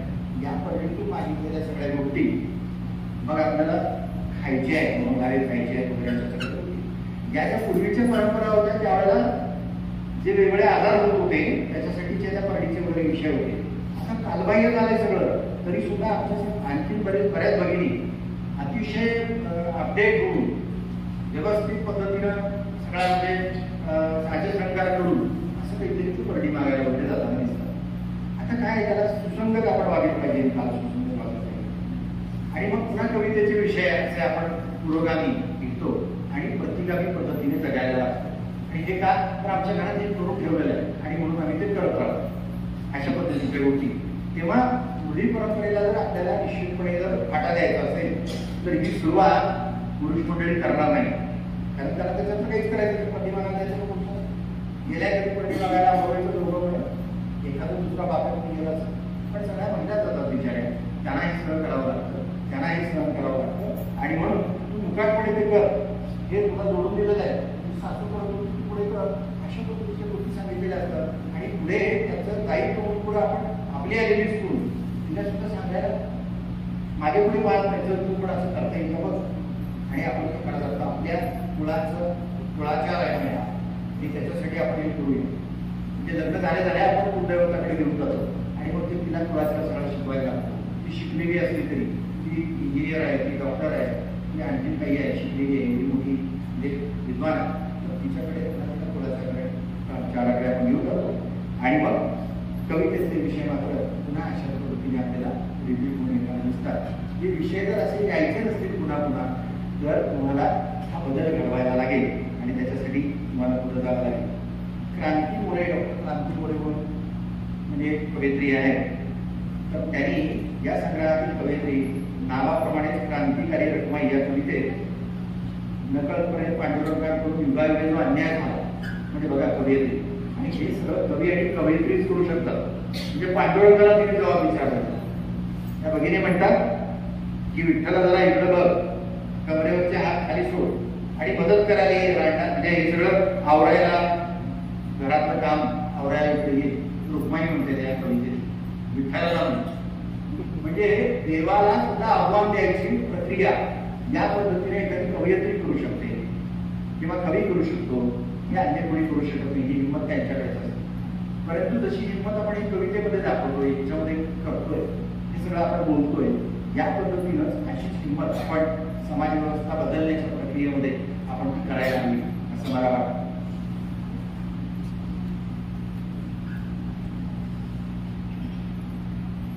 आणखी अशीच एक बंडखोर कविता त्याच्यामध्ये आहे.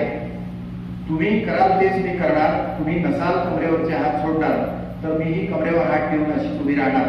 अशा पद्धतीने त्या गोष्टी केलेल्या आहेत. आणि पुढची आणखी एक कविता आहे ती मला जास्त लक्षवेधी वाटते, म्हणजे त्या कवयित्री क्रांती मोरे यांची ती कविता. अलीकडचा सगळा भोवताल जो आहे तो प्रचंड संभ्रमाचा आहे. कुणी साहित्यिकाने बोलायचं नाही, म्हणजे कलावंतांनी त्याच्याबद्दल काही म्हणायचं नाही, चित्रकारांनी त्याच्यावरची व्यंगचित्र काढायची नाही, जे बोलणारे वक्ते आहेत त्यांनी बोलायचं नाही, भाष्य करायचं नाही. अशा पद्धतीचा एक गमतनीतीचा एक भयानक काळ.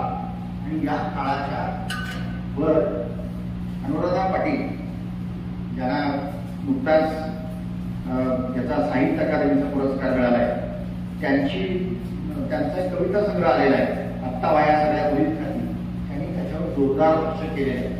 या आत्ताच्या ह्याच्यावर बुलडोझरच्या वगैरे वगैरे या सगळ्या आत्ताच्या गरीब गणपतीत असलेल्या या राजकारणावर अतिशय सडेतोड फटकारे उडायचं काम शब्द म्हणजे नावाच्या या प्रकाशन त्याच्याकडनं आत्ता ह्या सगळ्या विद्यार्थी याच्यामध्ये जी रचना त्यांनी केली आहे तो समग्र संग्रह या पद्धतीच्या कवितांचा आहे. अत्यंत वेगळ्या पद्धतीची कविता, अत्यंत विद्रोही कविता त्यांनी त्याच्यामध्ये अनुराधा पाटलांनी त्याच्यामध्ये घेतली आहे. याच आशयाने पुढे जाणारी कविता मला याच्यामध्ये दिसली. आज शाळा पडताय दोष, वृद्धू बाबाच्या संगतीत माणसं चिरडून मारले जात आहे. म्हणजे ते वृद्धू बाबा आणि ते लोक सगळे गेले फक्त त्यांचे आणि चिरडून मेले. तिथे जे धावपळ झाली त्या धावपळीमध्ये आणि त्या बाबाला त्याचं काही देणं घेणं नव्हतं. तर त्याच्याबद्दलची ती कविता. आणि शेठ मात्र म्हणजे नंतरची पुढची ओळ बघा. शेठ मात्र बेंबीच्या देठापासून ओरडून महासत्तेची मन की बात करतायत. धन्य ती जनता, धन्य तो देश, मदारीच नाचवतोय सगळ्यांना बदलून वेश.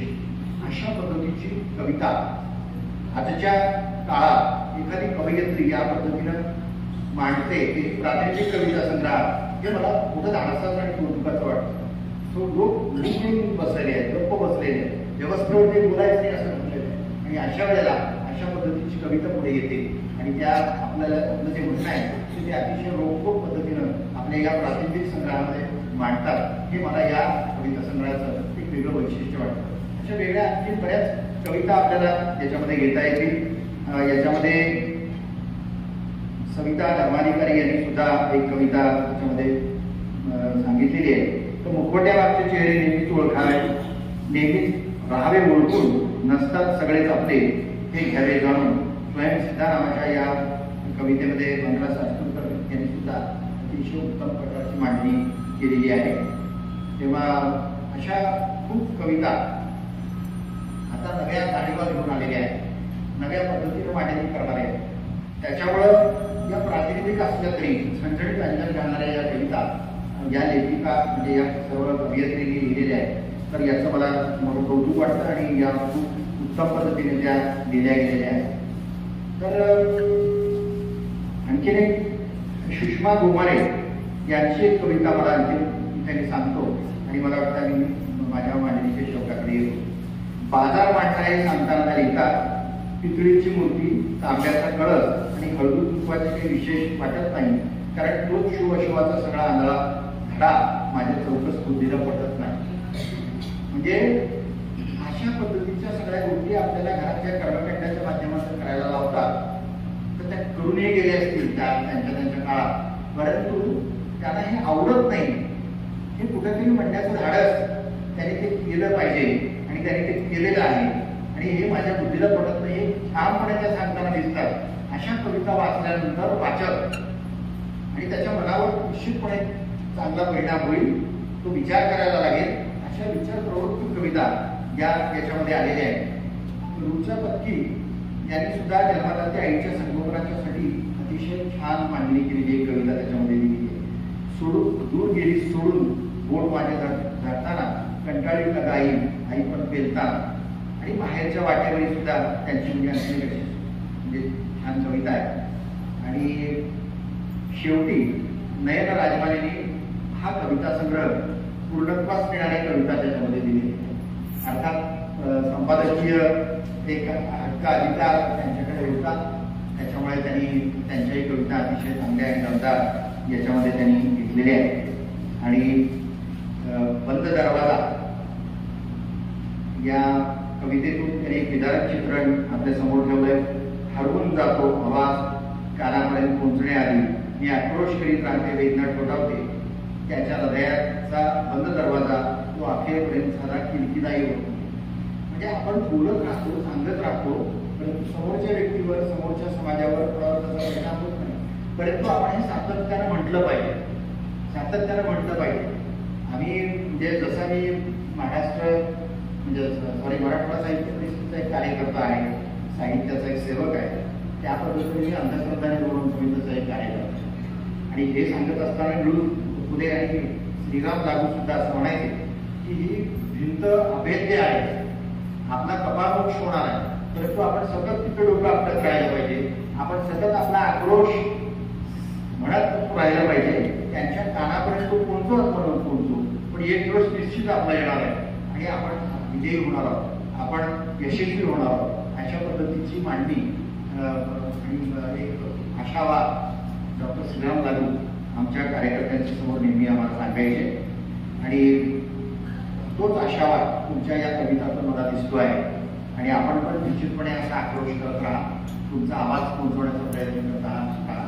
तो केविलवाणा असेल, तो कोमल आवाज असेल, तो तितक्या विद्रोहाने पुढे जाणारा नसेल, परंतु त्याच्यामध्ये जर आपण सातत्य ठेवलं तर आपण यशस्वी मात्र निश्चितपणे होऊ.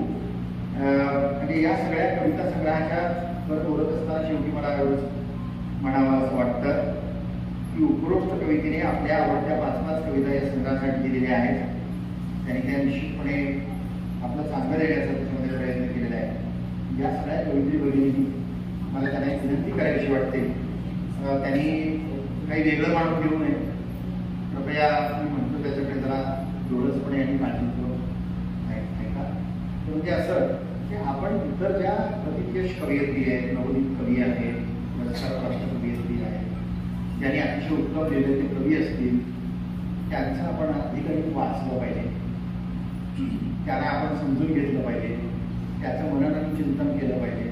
आपण जर असं केलं तर मला वाटतं आणखी यापेक्षाही अधिक चांगली आहे, दर्जेदार, प्रवाही, उत्तम दर्जाच्या कविता आणि साहित्य कृती आपल्या निश्चितपणे करतील. आपण ते निश्चितपणे करू शकाल. आपल्याकडे ती उर्मी आहे, ती ऊर्जा आहे, आपण ते सगळं करू शकता. ती सृजनशीलता आपल्याकडे आहे. आपल्याकडे त्या पद्धतीने बघण्याचा एक म्हणजे काय म्हणता येईल चांगला दृष्टिकोन आपल्याकडे आहे आणि म्हणून आपण इतक्या चांगल्या कविता लिहिल्या. मला आपण या ठिकाणी बोलवत आमचा सन्मान केला आणि या कविता संग्रहाच्या संबंधी आपण ऐकून घेतला त्याबद्दल सगळ्यांचे आणि संयोजकांचे आभार मानतो आणि थांबतो. जय हिंद. धन्यवाद सर. धन्यवाद सर.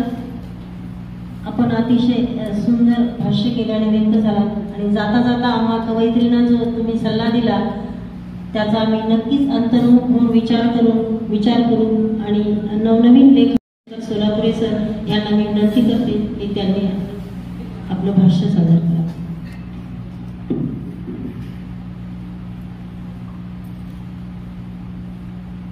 शब्दांकित साहित्य मंचाच्या वतीनं आणि दयानंद कला महाविद्यालयाच्या वतीनं हा जो कार्यक्रम आयोजित केलेला आहे प्रकाशन सोहळ्याचा, त्या प्रकाशन सोहळ्याचे म्हणजे शब्दांकित काय करू शकतं याची प्रचिती म्हणजे हा कार्यक्रम अध्यक्ष नसताना सुद्धा कार्यक्रम घेतला जाऊ शकतो. एक वेगळं पद आणि असा एक नवीन पायंडा शब्दांकितच टाकू शकतं. तर अदृश्य असलेले आणि आपण आहेत असं समजायचं असे महाविद्यालयाचे प्राचार्य कार्यक्रमाचे अध्यक्ष गायकवाड सर, ज्यांनी आता खर तर मराठवाडा साहित्य परिषदेच्या ऐवजी मला असं वाटत होतं की अंधश्रद्धा निर्मूलन समितीचा एक उत्तम असा कार्यकर्ता या ठिकाणी बोलतो आहे. असं उत्तम ब्रेन वॉश सर्व महिलांचं ज्यांनी केलं ते प्राध्यापक किरण सगळ सर. आणि किरण हा भेटतच असतो अंधाराला. या ठिकाणी ज्यांनी उत्तम अशा स्वरूपाचं शुभेच्छापर मनोगत व्यक्त केलं त्या मराठी विभागाच्या प्रमुख डॉक्टर सुनीता सांगोले मॅडम आणि भावगंध या कविता संग्रहामधल्या 20 कवयित्री आणि शब्दरंग या काव्य संग्रहामधल्या 15 कवयित्री यांच्यावर ज्यांचं सातत्यानं नावाप्रमाणे नयन लक्ष होतं तरी सुद्धा भिंगाचा चष्मा कस काय लागला नाही हा प्रश्न मला पडला. मोबाईल हँग झाला परंतु त्यांना भिंगाचा चष्मा लागण्याची शक्यता नाकारता आली नसती एवढ्या कविता वाचल्यानंतर. पण नावच नयन असल्यामुळं तो धोका कदाचित टळला असला पाहिजे. आणि त्याच्यापेक्षा सुद्धा सगळ्यात महत्वाची गोष्ट की शब्दांकित साहित्य मंच किती हुशार मंच बघा. सगळ्या महिलांच्या कवितांचा संग्रह असणाऱ्या 2 कविता संग्रहावर बोलण्यासाठी 2 पुरुषांची नियुक्ती केली. काय कमाल आहे. म्हणजे आम्ही लिहिणार तुम्ही वाचायचं आणि त्याच्यावर पुढे बोलायचं.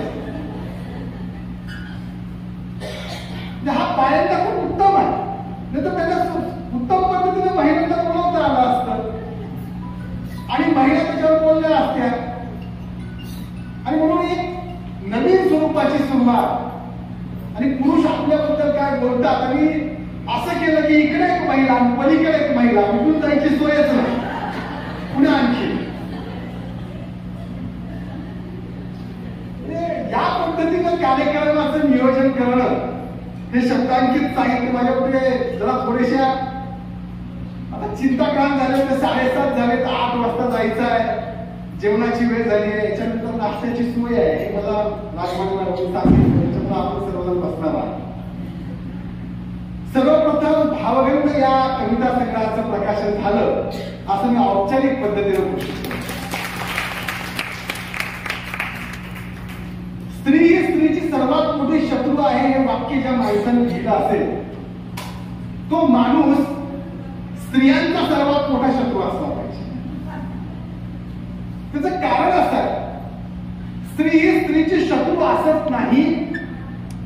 याचं उत्तम द्योतक म्हणजे हे 2 कविता संग्रह आहे. जवळपास 35 कवयित्रींना एकत्रित करणं आणि या कविता संग्रहामध्ये प्रत्येकीच्या 5 कविता अशा 100 कविता म्हणजे 100 नंबरी सोनं निर्माण करण्याचा प्रयत्न सोन्याचा भाव वाढत असताना नयनराजांनी केला. आणि त्या मनोगतामध्ये सांगत होत्या की आम्ही सगळ्यात सखी आहोत.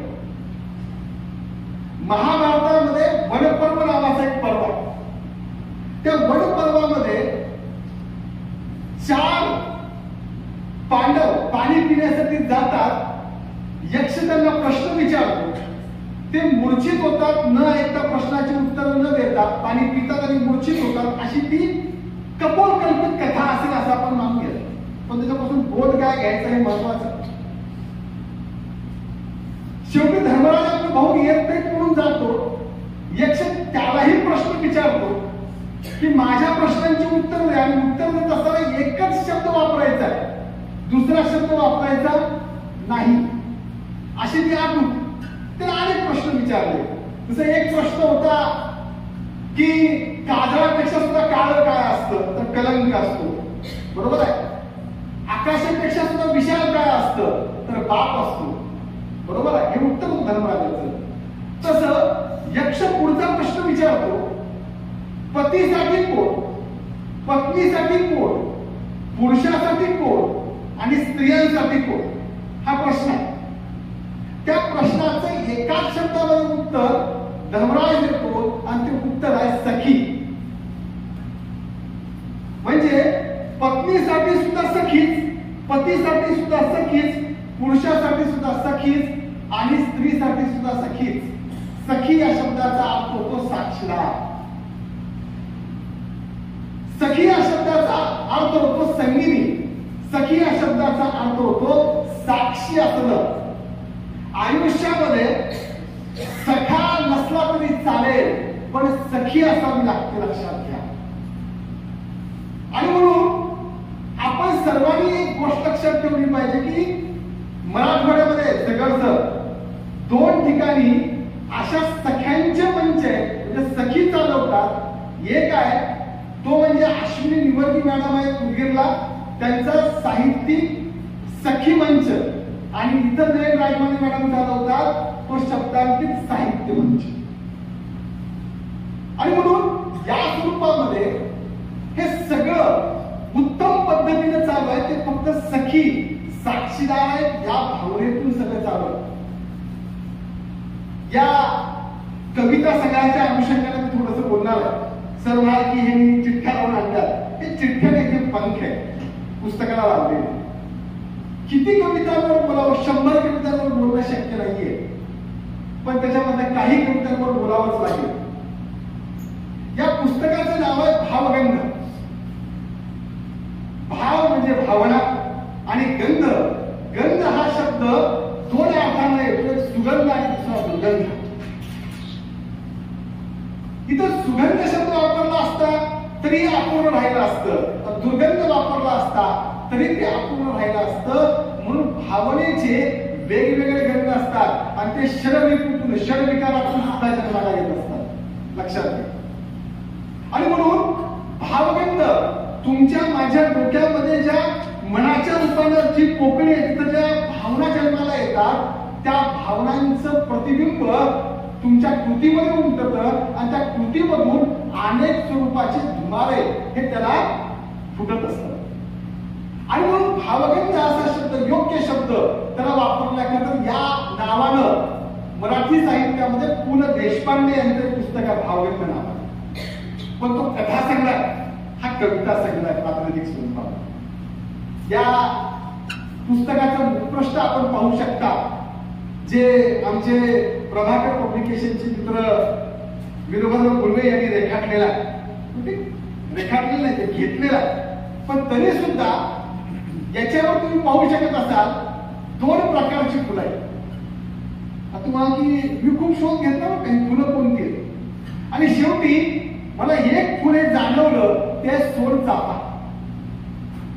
स्वर्गादपी ज्याचा सुगंध असतो तो सोनचाफा. म्हणजे स्त्रीच्या भावना या सोनचाफ्याच्या सुगंधासारख्या असतात आणि फुलाचा धर्म सुगंध वाटणं हा असतो आणि काव्याचा धर्म सुगंध देणं हा असतो. आणि म्हणून सोनचाफ्याचं प्रतिकात्मक रूप या ठिकाणी वापरलेलं आहे. आणि निळ्या रंगाची सदाफुली किंवा की आमच्याकडे गुलाबी रंगाची असते, पण मी शोध घेतला निळ्या रंगाची सुद्धा सदाफुली जगामध्ये आहे आणि त्या सदाफुलीची फुलं खाली आहेत. या सदाफुलीच्या फुलाला सदाबहाराची फुलं असं सुद्धा म्हणतात. स्त्री सातत्यानं फुललेली असते आणि म्हणून ह्या दोन्ही प्रकारचा संगम त्या मुखपृष्ठावर चित्रकाराने आणि संपादकीने केलेला आहे. आता खरं पाहिलं तर या कविता संग्रहामध्ये मला आश्चर्याची गोष्ट ही वाटते की सुनीता नावाच्या 2 कवयित्री, सत्यशिला नावाच्या 2 कवयित्री आहेत, शिला नावाची 1 कवयित्री आहे आणि स या अक्षरावरून 7 कवयित्री या कविता संग्रहामध्ये कविता लिहिलेल्या आहेत. म्हणजे मला आश्चर्याची गोष्ट अशी वाटली की बघा त्यांच्या नावाला एक अर्थ आहे आपापल्या, त्याच्यावर मी बोलणार होतो पण वेळ खूप व्हायला लागला, मी आता त्याच्यावर भाष्य करणार.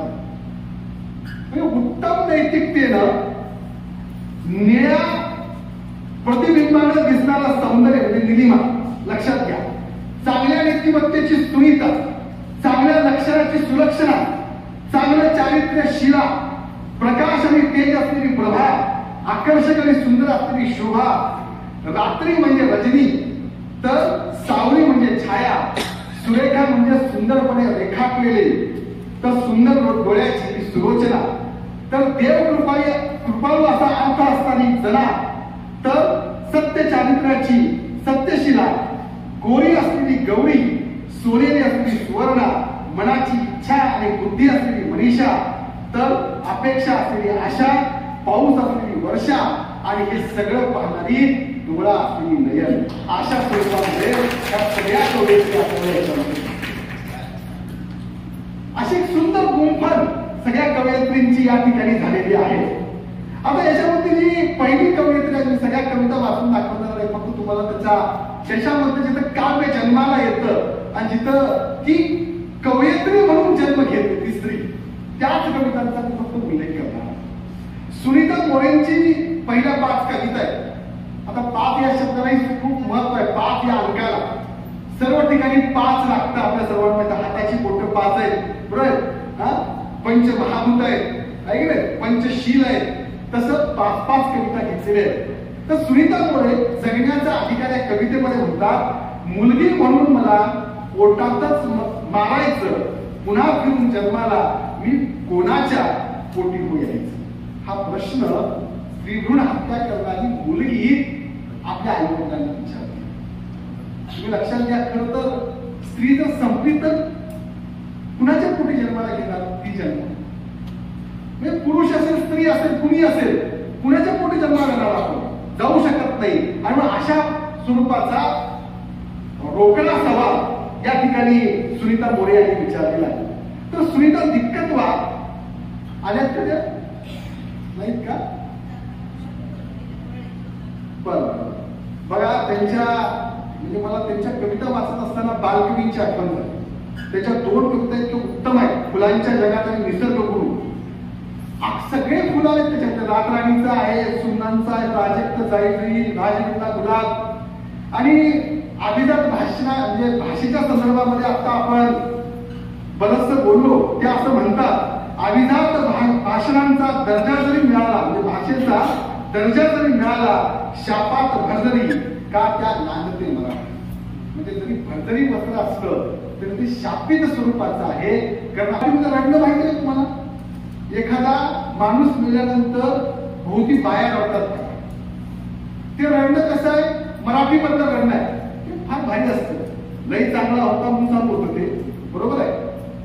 तुम्ही रुदाली पिक्चर बघितलाय, डिंपल कपाडेचा नॅशनल अवॉर्ड चित्रपट आहे रुदाली. राजस्थानमध्ये प्रथा अशी आहे की माणूस मेल्यानंतर राजघराण्यामधल्या स्त्रिया स्वतः रडू शकत नाही, कारण त्यांना रडण्याचा अनुभव नसतो. म्हणून भाड्यानं रडण्यासाठी स्त्रिया आणल्या जातात, त्याला उदारी. त्या मूळ स्वरूपामध्ये रडतात. ते रडणं राजस्थानी कल्चर मधलं आहे. पण मराठीमधलं रडणं हे ज्याला आपण म्हणतो की हमरडा पडून रडली, बरोबर आहे, त्या स्वरूपामध्ये. तर ते सगळं आलं पाहिजे, पण ती येत नाहीये. त्याच्यानंतर सगळ्यात म्हणजे मला आवडणारा जो विषय आहे, म्हणजे आता बघा ह्या संपूर्ण कविता संग्रहामध्ये ज्या प्रतिमा वापरल्या गेल्या त्या प्रतिमा कृष्ण म्हणत नाहीये, लक्षात घ्या. काही कवितांमध्ये कृष्ण असा शब्द येतो, तो कृष्णा हा शब्द चुकीचा आहे. कृष्णा हे नाव द्रौपदीचं आहे, ते कृष्णाचं नाही. कृष्णच असं म्हणावं लागतं. म्हणून वारकरी संप्रदायामध्ये रामकृष्ण हरी म्हणतात, रामकृष्ण हरी म्हणत नाही. म्हणून ज्या ठिकाणी कृष्ण, पांडुरंग, विठ्ठल ह्या सगळ्या प्रतिमा मोठ्या दिसतात आणि त्याच्यातून तुम्ही सगळ्या स्त्री सुलभ भावना व्यक्त करताय, तर आई, वडील, लेक, मुलगा, नवरा या अनुषंगाने सुद्धा अनेक कविता या कविता संग्रहामध्ये आलेल्या आहेत. त्याच्यामध्ये निलिमा देशमुख यांनी कृष्ण सखा नावाची कविता लिहिली आहे. त्याच्यामध्ये एक कडवं आहे की राधा कृष्णाचं स्त्री रूप, तर कृष्णात राधेच्या पुरुष खुणा. कृष्ण सगळ्यांना कळला, राधा मात्र कळलीच नागनाला. लक्षात घ्या, खरं राधा कळाली का? कृष्णाला तरी कळाली का? कळते का? असं म्हणतात की समुद्राची खोली एक वेळेस मोजता येईल, पण स्त्रीचा अंतरंग मोजणं हे अवघड असतं. आणि राधा तर किती मोठी, तिची कल्पनाच करू शकत नाही. म्हणून बऱ्याच वेळेस आपण म्हणतो की राधा या शब्दाला उलटा केली धारा होते, जी वाहत राहते, तिला राधा म्हणतात. आणि वाहन कुणाचं आहे? तर ते स्त्रीचा आहे. मग कृष्ण कळतो आम्हाला, आम्ही म्हणतो की कृष्ण सगळ्या रंगात रंगून त्याचा रंग वेगळा आहे. पण राधेच्या बाबतीमध्ये आम्ही असं म्हणू शकतो का, अरे स्वतःचं लग्न झालं असताना सुद्धा आपल्यापेक्षा वयाने लहान असणाऱ्या मुलावर प्रेम करायचं आणि ते हयातभर सांभाळायचं, हे सोपं नसतं. ते राधेने केलं, राधा कळणं सोपं नाहीये असं निलिमा देशमुख मॅडम म्हणतात. तर त्याच्यानंतर जी कविता आहे ती ताराबाई शिंदेवर सुलक्षणा सुरवणे यांनी लिहिली आहे, ताराई नावाची. त्याच्यामध्ये असं म्हणतात म्हणजे स्त्री पुरुष समता नावाचं पुस्तक ताराबाई शिंदेने लिहिलं आणि सत्यशोधकी चळवळीमध्ये महिलाचा दगड ताराबाईने निर्माण केला. तर आपल्या सर्वांना आई आहे, पण ताराई ही आपल्या सर्वांची आई आहे. म्हणजे आपल्याला दोन आई आहेत असं आपण म्हणू शकतो. त्यामुळे ताराई एक आहे. त्या असं म्हणतात की जसा पुरुष तशी स्त्री, गुणदोष दोघातही. पुरुषाला हवी साथ तशी हवी स्त्रियांनाही. महत् प्रयासे निलेस दिला तू स्त्री मुक्तीचा नारा. आता खरं तर त्याच्यावर किती बोलावं ते कमी आहे. सरांनी त्याचं उत्तम भाष्य केलं. सर असं म्हणाले की आपल्या सर्वांना आपल्या घरामधली स्त्री बाहेर घेता कामा नये याची चिंता जास्त असते. आणि मग आपण गुण आपल्यामध्ये शोधतो, म्हणजे पुरुष प्रधान संस्कृतीमध्ये शोधतो आणि दोष मात्र स्त्रियांमध्ये शोधत असतो. पण हे दोष हे न शोधता दोघांमध्येही दोष आहेत आणि गुण आहेत हे समजणारा समाज निर्माण करण्याचं काम ताराबाईंनी केलं होतं. तर शिला कुलकर्णी साध्या कवितेमध्ये म्हणतात, जीवनाच्या उतरणीला विश्वास तुझ्या साथीवर हातात हात घेऊन आपण जाऊ पहिले तिला. म्हणजे बघा लक्षात घ्या, शेवटी स्त्री आणि पुरुष एकमेकाशिवाय अपूर्ण आहे. आयुष्याचं जे संध्या पर्व आहे त्या संध्या पर्वामधून तुम्हाला सातत्यानं एकमेकाची साथ लागते, तरच तुम्ही पुढचा प्रवास करू शकतो. तर अभंगाच्या स्वरूपामध्ये एक कविता येते, ती प्रभा वाडकर मॅडमची. त्या असं म्हणतात, तुका ध्यानात डोंगरी विठ्ठल नामात दंग बांधून घेई भाकरी आवडी निघे भंडार. म्हणजे आवली आणि तुकाराम यांच्या संबंधावर अभंग तयार करण्याचं काम प्रभा वाडकर मॅडमने केलेलं आहे. तर मराठवाडा या अनुषंगाने आमचे प्रभाकर साळेगावकर यांनी उत्तम कविता लिहिली आहे मराठवाड्याच्या अनुषंगाने. तशीच एक कविता शोभा माने यांनी लिहिली आहे, मराठवाडा असे संतांची भूमी. त्याच्यामध्ये लातूर, बीड, जालना, छत्रपती संभाजीनगर या 8 जिल्ह्यांचा सगळ्या एक त्यांचं भौगोलिक आणि त्याची एकूण गुणवैशिष्ट्य त्या कवितेमध्ये अभिव्यक्त होताना आपल्याला दिसून येतात. तर रजनी गिरवलकर या वकील आहेत, आज नाहीयेत त्या. आता वकिलानं कशावर कविता लिहायची तरी न्याय हवा मला अशा नावाची एक कविता लिहिली आहे. त्या इथं व्हायला पाहिजे होत्या. त्यांनी न्यायपालिकेला मागितलं नाही याचं मला आश्चर्य वाटतं. वकिली चालू आहे त्यांची चालू आहे. तर मला लक्षात घ्या, या देशामध्ये आज या घडीला मी बोलत असताना जवळपास 2 कोटी 32 लाख केसेस पेंडिंग आहेत 20 वर्षापासून आपल्या न्यायपालिकेमध्ये. उशिरा झालेला न्याय हा अन्याय असतो असा आम्ही राज्यशास्त्रामध्ये शिकवतो. जे ज्याचं आहे ते त्याला दिलं पाहिजे. पण गिरवलकर भैया म्हणतात की कुणाला विनंती करताय तर त्या विनंती करतायत त्यागाची परिसीमा गाठून हाती रिकामीच माझी जोडी झेपली उंच बेरकी प्रतिष्ठा देऊन बशिल्याची पोळी तुला सांगू का विठुराया उसंत नाहीच मिळाली मला. आणि म्हणतात बघ जमलेस तुला तर एक योग्यास योग्य न्याय करा. म्हणजे शेवटी तुम्ही कुठं जाता, तुम्ही किती शिका, वकील व्हा, डॉक्टर व्हा, इंजिनियर व्हा, शेवटी तुम्हाला देव सापडावाच लागतो किंवा त्या सापडण्यासाठी धडपडा. थोडा तरी आपण विचार केला पाहिजे की स्वतः तुकाराम महाराज अभंगामध्ये म्हणतात माझ्या लेखी देव मेला असो त्याला असो. दगडाचा देव कोण, गवंडी त्याचा बाप. लक्षात घ्या, सोन्या जातीचा देव सोना त्याचा बाप झाला असं संतांनी लिहून ठेवलं. पण तरी सुद्धा आम्ही न्याय करायला लागतोय, शेवटी देवत्वाकडे आम्ही लागतोय. आणि म्हणून थोडीशी उपरोधात्मक स्वरूपामध्ये आपण जागृत स्वरूपामध्ये कविता लिहायला पाहिजे. पुढं छाया सोनवणे बाई नावाची कविता लिहितात. त्या असं म्हणतात बाई पण पेल्यानं बळ येतं आईच आणि संकट झेलायला बळ धरून माईच. म्हणजे शेवटी बाई हा पेलण्याचाच विषय आहे. प्रत्येक गोष्ट पेलावी लागते, संकट पेलावी लागतात. आणि हे संकट पेलायचे म्हणजे काय व्हावं लागतं, पृथ्वी व्हावं लागतं, धर्मी माया व्हावं लागतं. पृथ्वी ही सगळ्यात शोषित मानतो आपण पंचमहाभूतांमध्ये, सगळ्या गोष्टी सहन करते. आणि म्हणून ही शोषिकता बाईमध्ये आली पाहिजे असं छाया सोनवणे मॅडमने लिहिलेलं आहे. तर 10व्या ज्या कवयित्री त्यांनी सुरेखा बनकर मॅडम त्यांनी मला एक उत्तम गोष्ट वाटली की मराठवाडी बोलीमध्ये त्यांची कविता आहे, बोली भाषेचा वापर केला जातो. पण उपयोग काय, खेडेगावामध्ये असतात उपयोग काय असं म्हणत नाही, उपयोग काय. त्यांनी असं लिहिलंय मला मी मस्त वाटत होत लई सास शिकावी मोठमोठ्या पैक्याची चाकरी करावी. मराठीचे प्राध्यापक आहे. म्हणजे बोली भाषेमध्ये साहित्य आलं पाहिजे याच्यासाठी भावगंध ही कविता संग्रह बळ देतो.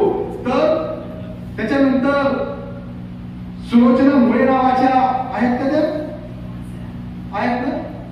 अहो मला आश्चर्य वाटलं तुमचं, या कविता संग्रहामध्ये एकीकडं PhD केलेल्या महिला आहेत, वकील आहेत, आणि इकडं 10वी पास असलेली महिला काय वाजल्या पाहिजे.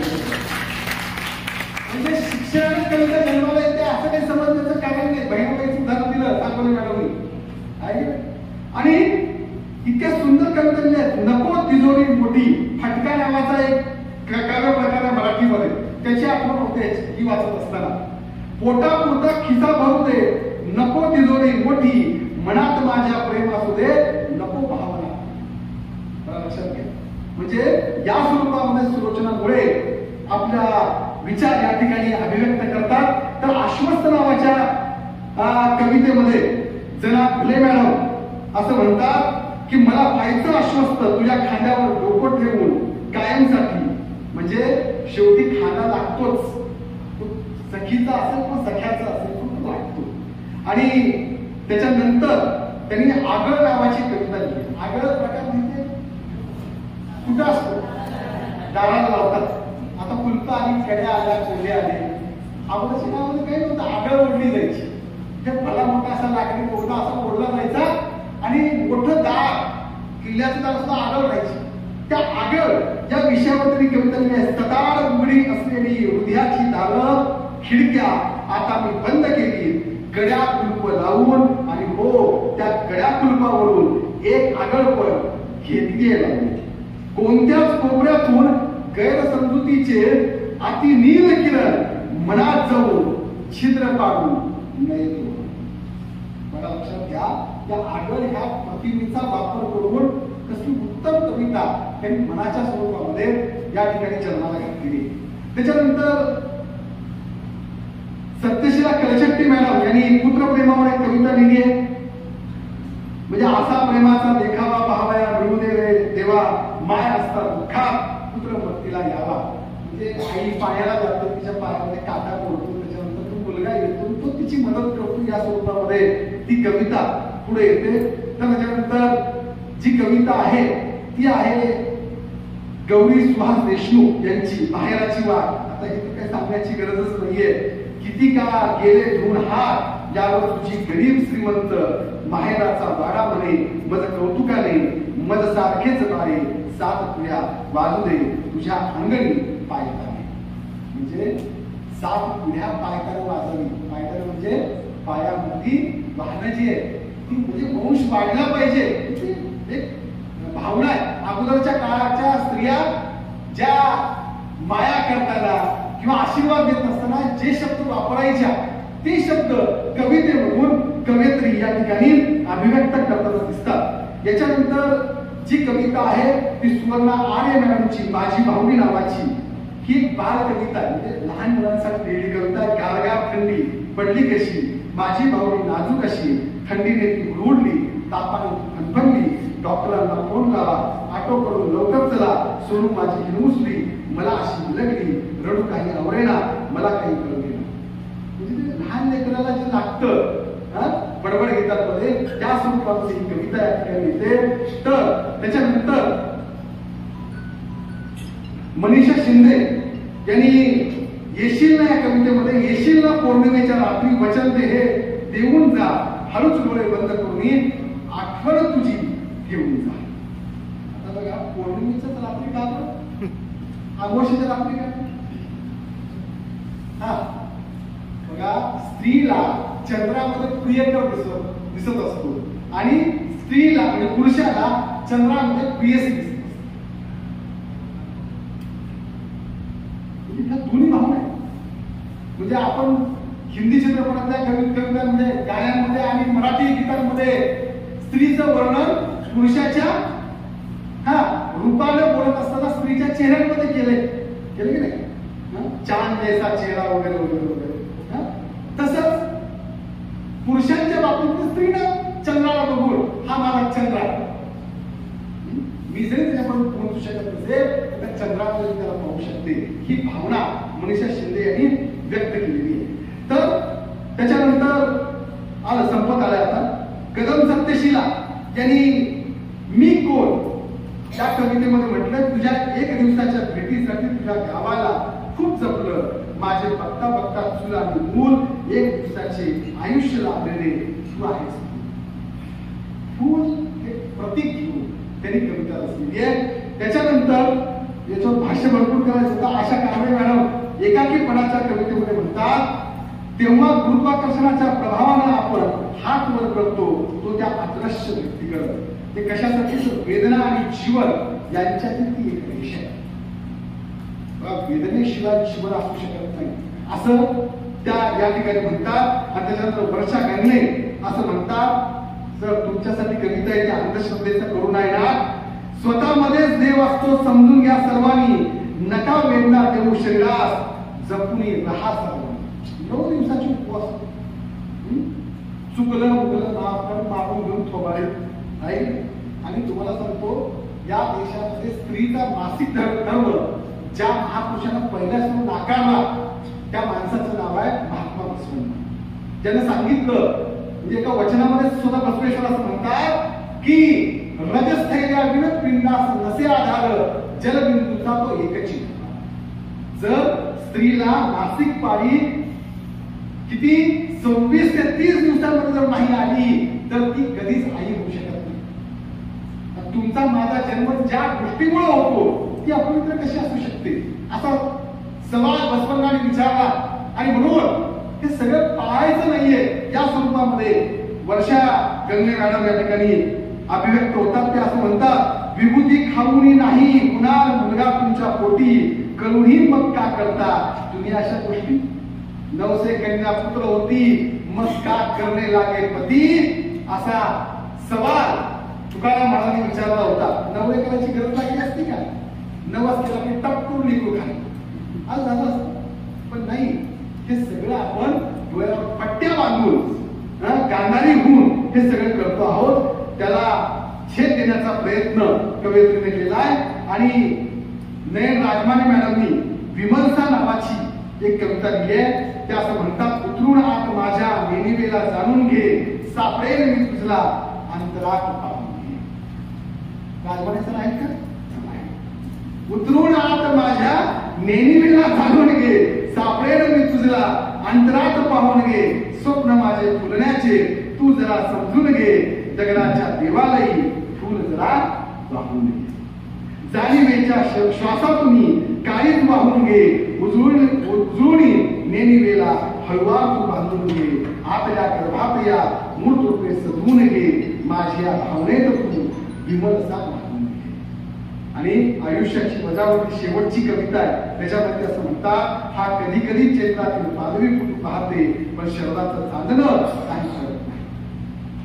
चैत्रच महिना आयुष्यामध्ये जास्त असतो, शरदाचं चांदणं हे खूप कमी असतं. या स्वरूपामध्ये वजावट नावाची शेवटची कविता लिहिली.